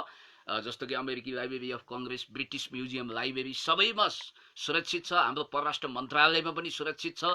सबै कुरो छँदैछ र साथमा आज फेरि एउटा सनसनीपूर्ण न्युज पनि आएको छ। जबकि तपाईँलाई थाहा छ लिम्पियाद्वारा समेटिएको त्यो नक्सा अङ्कित मुद्रा पनि हामीसँग छ, तिरेको रसिद पनि छ। जङ्गबहादुर राणाले त्यतिखेर कैलाली, कञ्चनपुर, बाँके, बर्दिया लगायतका त्यो जिल्लाहरू फिर्ता लिँदा नयाँ मुलुकको रूपमा स्वीकार गर्दाखेरि त्यतिखेर भएको सम्झौता पनि हामीसँग सुरक्षित छ। त्यति मात्रै होइन, चन्द्र शमशेरले त्यतिखेर लिम्पियाद्वाराका त्यहाँका मुखियाहरूलाई, त्यहाँका बुढा थरका मुखियाहरू 5-6 जना मुखियाहरूलाई सनद पठाउनु भएको रहेछ, सन्देश पठाउनु भएको रहेछ, चिठी पत्रचार भएको रहेछ तिर्ने विषयमा। हो, त्यो लिम्पियाद्वारा कालापानी लिपु लेक नेपालकै हो भन्ने अकाट्य प्रमाण त्यसबाट पनि जुट्छ र त्यो ऐतिहासिक दस्तावेज हामीसँग सुरक्षित छ। दिग्गज इतिहासकार नयराज पन्तका सुपुत्रहरू दिनेशराज पन्त, त्यसै गरी महेशराज पन्तले त्यसलाई सुरक्षित राख्नु भएको छ। फेरि उहाँहरू त्यो ऐतिहासिक अक्षरहरू, त्यतिखेरका पौराणिक एकदम प्राचीन अक्षरहरू खुट्याउन, शिलापत्रहरू पढ्न, सनदहरू पढ्नको लागि माहिर हुनुहुन्छ। पुराना दस्तावेजहरू पल्टाएर त्यसलाई अध्ययन अनुसन्धान गर्ने, नेपालको सही इतिहास पर्गेल्ने देशभक्त महान विद्वान महेशराज पन्त र दिनेशराज पन्तले यसको विषयमा पहल गरिसक्नु भएको छ। सरकारले त्यसलाई अगाडि बढाइसकेको छ। त्यसकारण यसमा हामी आशावादी भएर अगाडि बढ्नुपर्छ भन्ने कुरा पनि म स्पष्ट रूपमा तपाईँहरू सामु राख्न चाहन्छु। र यति भनिसकेपछि अब धेरै कुरा मैले यहाँहरूसँग गरिसकेको छु। धेरै गनगन खनखन नगरौँ। तपाईँहरूले सबै कुरो दुधको दुध पानीको पानी छुट्याउने न्यायिक राजहंस भनेको त वास्तवमै तपाईँहरू हुनुहुन्छ। र मैले फेरि पनि भनौँ कि नवराज विक, जसलाई वर्गीय र जातीय कोप भाजनमा पारेर हत्या गरिएको छ, बर्बर नृशंसतापूर्वक हिटलरी अन्दाजमा जसरी हत्या गरिएको छ, त्यसलाई कडा शब्दमा निन्दा भर्सना गर्दै उहाँप्रति हार्दिक श्रद्धाञ्जली व्यक्त गर्न चाहन्छु। शोकमा डुबेको परिवारजनप्रति गहिरो संवेदना पनि व्यक्त गर्न चाहन्छु। उचित क्षतिपूर्ति पनि उहाँलाई दिलाइयोस्। उहाँ लगायतको मृतक परिवारहरूलाई उचित क्षतिपूर्ति दिलाउँदै अपराधी र दोषीहरूलाई दुधको दुध पानीको पानी छुट्याउने न्यायिक राजहंस जस्तो भूमिकामा रहेको प्रशासनले कडाभन्दा कडा कारबाही गरोस्। प्रचलित ऐन नियम कानुन अनुसार ठुलो कारबाही, सख्त कारबाही त्यहाँ होस् भन्ने पनि म यो आह्वान अपिल गर्न चाहन्छु। त्यसै गरी अब अन्तिममा मैले एकजना होनहार देशभक्त, एकजना यस्तो व्यक्ति जसले निस्वार्थ तरिकाले, उहाँ खरो हुनुहुन्छ, स्पष्टभाषी हुनुहुन्छ, सत्यभाषी हुनुहुन्छ, उहाँ अलोकप्रिय सत्य बोल्नको लागि जुनसुकै जोखिम बोल्नुहुन्छ। उहाँ लोकप्रिय झुटको पछाडि हाप र झाप गर्दै न्वारानदेखिको बल लगाएर कुद्नुहुन्न। यद्यपि मैले ठुलो युनिभर्सिटीको एकाडेमिक डिग्री उहाँसँग छ, त्यसकारण उहाँ महान भनेको होइन। म हेर्नुहोस्, एउटा भ्रम नपरोस्, म अनपढ तर इमान्दार मान्छे यदि कोही छ भने, देशभक्त तर ऊ अल्पशिक्षित होस्, अशिक्षित होस्, तर ऊ देशभक्त इमान्दार छ भने त्यसलाई सेल्युट गर्न चाहन्छु। म श्रमजीवी वर्ग, हेपिएका, लुटिएका, घाँस खोसिएका, लुटिएकाहरूको पक्षमा छु। घाँस पास, कपास, शिक्षा, स्वास्थ्य, सुरक्षाको निम्ति तडपिएका ती तमाम वर्गहरू, जाति, महिला, भाषा, लिङ्ग, दलित आदि इत्यादिको पक्षमा म हुन्छु। तर पढेर पनि बेइमान हुने, देशलाई घात गर्ने मान्छेप्रति म त्यत्तिकै आकर्षित पनि छु र मैले आफ्नो अभिव्यक्ति पनि राखेको छु। अब पढ लेखेको इमान्दार भयो भने त त्यहाँ सुनमा सुगन्ध थपिएको सबैभन्दा राम्रो त्यो हो। र कम पढेर पनि यदि देश र जनताप्रति प्रतिबद्ध छ, राष्ट्रप्रति उसको एउटा ठुलो लोयल्टी छ, राष्ट्रप्रतिको प्रेम छ, राष्ट्रप्रतिको भक्ति छ, जनताप्रति उसको सद्भाव छ, जनसेवा र परोपकारको काममा ऊ दत्तचित्त भएर लाग्छ भने त्यस्तो व्यक्तिलाई म सेल्युट गर्न चाहन्छु। र जहाँसम्म हेम थापाजीको विषय छ, हेर्नुहोस्, मैले अहिलेसम्म उहाँलाई भेटेको पनि छैन। उहाँ अमेरिकामा हुनुहुँदो रहेछ। उहाँसँग अब यो सामाजिक सञ्जालमा केही समय भयो, अलिकति जोडिन पाएको छु, कुराकानी हुन्छ र उहाँको मैले लाइभ हेर्छु। मलाई कस्तो लाग्छ भने तित्राको मुखै बैरी भने जस्तो कहिलेकाहीँ उहाँ एकदम मनमा लागेको कुरा लुकाउन सक्नुहुन्न के। उहाँ म जस्तै हुनुहुँदो रहेछ।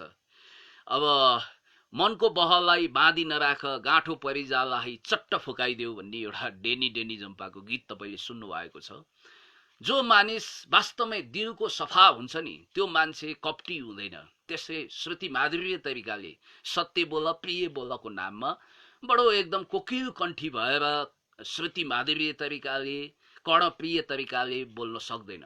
रफू भरेर डेन्टिङ पेन्टिङ गरेर मेकअप लगाएर लिफापोतीमा एकदम पालसी जाली झेली भाषा उसलाई आउँदैन।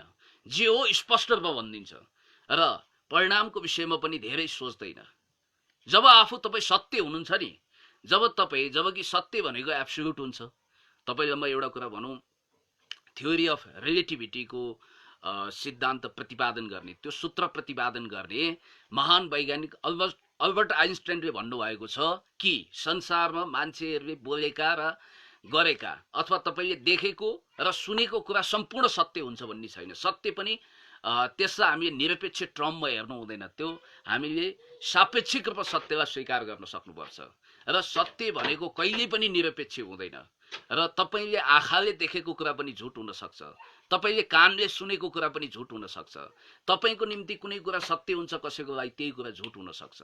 त्यसकारणले कुण्ड पानी मुण्ड बुद्धि आफ्नो तरिकाले हेर्ने, बुझ्ने, आफ्नो वर्गीय दृष्टिकोण, जातीय दृष्टिकोण अनुसार त्यसलाई इन्टरप्रिटेसन गर्ने एउटा शैली छ। हामीले कहिले पनि जातीय विद्वेष फैलाउनु हुँदैन। हामी सबै भाषा, धर्म, जात, लिङ्ग, वर्णभन्दा माथि उठेका देशभक्तहरू हौँ। हामी मानवतावादी हौँ। एकलाई काट्दा अर्कोलाई दुख्नुपर्छ। तपाईँको ओठमा हाँसोको गुलाब फक्रिँदा म सन्तुष्ट हुन सक्नुपर्छ, मेरो मान्यता त्यो हो। हरेकको ताउलोमा जाउलो पाकोस्, हरेकले 10 नङ्ग्रा खियाउँदा उसले घाँसपास कपास शिक्षा स्वास्थ्य सुरक्षाको प्रबन्धको साथै 10 नङ्ग्रा खियाएर ताउलोमा जाउलोको बन्दोबस्त गर्न सकोस्। हाम्रो चाहना त्यो हुनुपर्छ। स्वास्थ्य शिक्षा सुरक्षा मानवको आधारभूत आवश्यकता हो। मान्छेको दुःख देख्नै नसकेर हामी धेरैले समाज सेवा र परोपकारको काम गरेका छौँ र कतिपयले त्यसलाई पब्लिसिटी स्टन्टको लागि, मिडिया स्टन्टको लागि दुरुपयोग गरेका छन्। आफ्नो एउटा फन्डा मचाउनको लागि, आफ्नो एउटा झुटो प्रतिष्ठा कायम गर्नको लागि उनीहरूले बडो रकमी तरिकाले पब्लिसिटी स्टन्ट पनि गरेका छन्, आफूलाई ठुलो सेलिब्रिटी पनि देखाएका छन्। तर त्यो भिडमा एउटा एक हिसाबले भन्नुपर्दा कहिलेकाहीँ एन्टी करेन्टमा गएर पनि सत्यको पक्षमा, इन्साफको पक्षमा, न्यायको पक्षमा, गरिबको पक्षमा, मानवताको पक्षमा, देशको पक्षमा, जनताको पक्षमा हेम थापाजी आज दशकौं भएछ अमेरिका बस्नुभएको, तैपनि शरीर त उहाँको अमेरिकामा रहेछ तर मन त नेपालमै रहेछ। उहाँले अस्ति भन्नुहुन्थ्यो, मलाई त्यो कुरा घत पनि पर्यो, जसो गर जहाँ गर जेसुकै भन मलाई यो मन त मेरो नेपाली हो भन्ने तपाईँले गीत सुन्नुभएको छ नि, 1974 एडीको अड्रिन प्रधानको हो। त्यो गीत उहाँलाई सबभन्दा बढी मन पर्दो रहेछ क्या, किनभने उहाँ मेड इन नेपाल छविको हुनुहुन्छ। कमजोरी त कसमा छैन, उहाँमा पनि होला, ममा पनि होला। अब हेर्नुहोस्, उहाँले गरेका राम्रा कामलाई ओझेलमा पार्ने गरी उहाँको बदनाम गर्नेहरूको पनि कुनै कमी म देख्दिनँ। वास्तवमा कहिलेकाहीँ त यस्तो लाग्छ कि यो देशमा काजी भीमल्लको सतीले जुन श्राप दिनुभएको थियो विधवाले, त्यो आउटडेटेड भयो कि भनेर हामीले शङ्का गरेका थियौँ। कतै आउटडेटेड नभएको रहेछ, अहिले पनि सतीको श्रापले काम गरेको हो कि जस्तो लाग्छ। म मार्क्सवादी हूँ, कम्युनिस्ट हूँ, तैपनि मेटाफोरिक रूपमा यो कुरा निवेदन गरेँ, प्रतीकात्मक साङ्केतिक रूपमा यो कुरा मैले तपाईँलाई भनेको छु, बिम्बात्मक रूपमा कि यत्रो समाजसेवा गर्ने, यति राम्रो काम गर्ने उहाँ हेम थापा जस्ता असल मान्छे हेरेर पनि मान्छेले बालको खाल उतार्न छोडेका छैनन्। उहाँको परिवार भाँडिनी गरी दुष्प्रचार गरेका छन्, उहाँको घरमा भाँड भैलो मच्चाइदिने षड्यन्त्र गरेका छन्, अनेक किसिमका खण्डन मण्डन गरेका छन्। उहाँ जस्तो एउटा निस्वार्थ समाजसेवी जसले आज कुनै टुक्रा घडेरीको लागि काम गरिरहनु भएको छैन, श्रम गर्नुभएको छ, मेहनत गर्नुभएको छ। अमेरिकामा बसे पनि, जहाँ बसे पनि विश्वभर छरिएर रहेका नेपालीहरूलाई हामीले सम्मान गर्नुपर्छ। त उहाँले त्यत्रो कर्मयोगी भएर मेहनत गरेर जन्मभूमिलाई माया गर्दै नेपालमा उहाँले करिब 6 करोड रुपियाँ जति आफैले खर्चेर समाजसेवा र मानव सेवाको स्तुत्य काम गर्नुभएको छ। अहिले लकडाउनमा भोकै परेकाहरूलाई राहत बाँडिरहनु भएको छ, चामल बाँडिरहनु भएको छ, खाद्यान्न लत्ता कपडा पुर्याउनु भएको छ। हेममाया फाउन्डेसन भन्ने एउटा संस्था स्थापित गरेर निस्वार्थ भावमा उहाँले बडो राम्रो काम गर्नुभएको छ। उहाँलाई त हामी नेपाल आउँदा ठुलो अभिनन्दन गर्छौँ। उहाँ वास्तवमै त्यो अभिनन्दन र तारिफको लागि योग्य हुनुहुन्छ। हेम थापाज्यू, तपाईलाई म भन्न चाहन्छु, तपाईँ जस्तो एउटा सज्जन, इमानदार, देशभक्त, निस्वार्थ समाजसेवी, स्पष्ट वक्ता, खरो वक्ता हामीलाई आवश्यक छ। तपाईँ अगाडि बढ्नुहोस्। या काग कराउँदै गर्छ, पिना सुक्दै गर्छ, कुकुर भोक्दै गर्छ, हात्ती लम्किँदै गर्छ, कुत्ता भोक्दै हजार, हात्ती लम्किँदै लम्के बजार। तपाईँले अहिले जे गरिरहनु भएको छ, तपाईँले हिसाब लगाए अनुसार 6 करोड भन्दा बढी रुपियाँ खर्चेर नेपालीहरूको हितको निम्ति, समाजको हितको निम्ति, देशको हितको निम्ति तपाईँले काम गरिरहनु भएको छ, मानवको सेवा गरिरहनु भएको छ। यो लड्तर कुरा हो। जब जब नेपाल आमालाई दुख्छ, जब राष्ट्रियता अपहरण हुन्छ, त्यतिखेर तपाईँ बुलन्द आवाजमा त्यो विस्तारवादी, प्रभुत्ववादी, त्यो हेजिमोनिकल हस्तक्षेप विरुद्ध तपाईँ एकदमै खरो दर रूपमा प्रस्तुत भएको पनि हामीलाई थाहा छ। तपाईँ अन्याय विरुद्ध, विकृति विरुद्ध, विसङ्गति विरुद्ध तपाईँ खरो रूपमा उत्रिनुहुन्छ। तपाईलाई पीडा भयो भने तपाईँ भावुक हुनुहुन्छ, फेसबुक लाइभमा आएर आफ्ना सम्पूर्ण कुरा उकल्दिनुहुन्छ। तपाईँमा कुण्ठा छैन, तपाईँमा त्यो खालको निराशा पनि छैन। तपाईँ भनेको कस्तो व्यक्ति हुनुहुँदो रहेछ भने हाडे ओखर जस्तो के अलिअलि स्वभाव मिल्छ। हाडे ओखर बाहिरबाट बडो कडा छ, भित्र नरम छ। तपाईँ वास्तवमै एउटा मानवताले भरिएको मान्छे हो। कमी कमजोरी तपाईँमा पनि छ, ममा पनि छ, हर कसैमा छ। यहाँ ठुला ठुला देवत्वकरण गरेर सेलिब्रिटी बनाइएकाहरू पनि कमजोरीहरू बाट मुक्त भएको,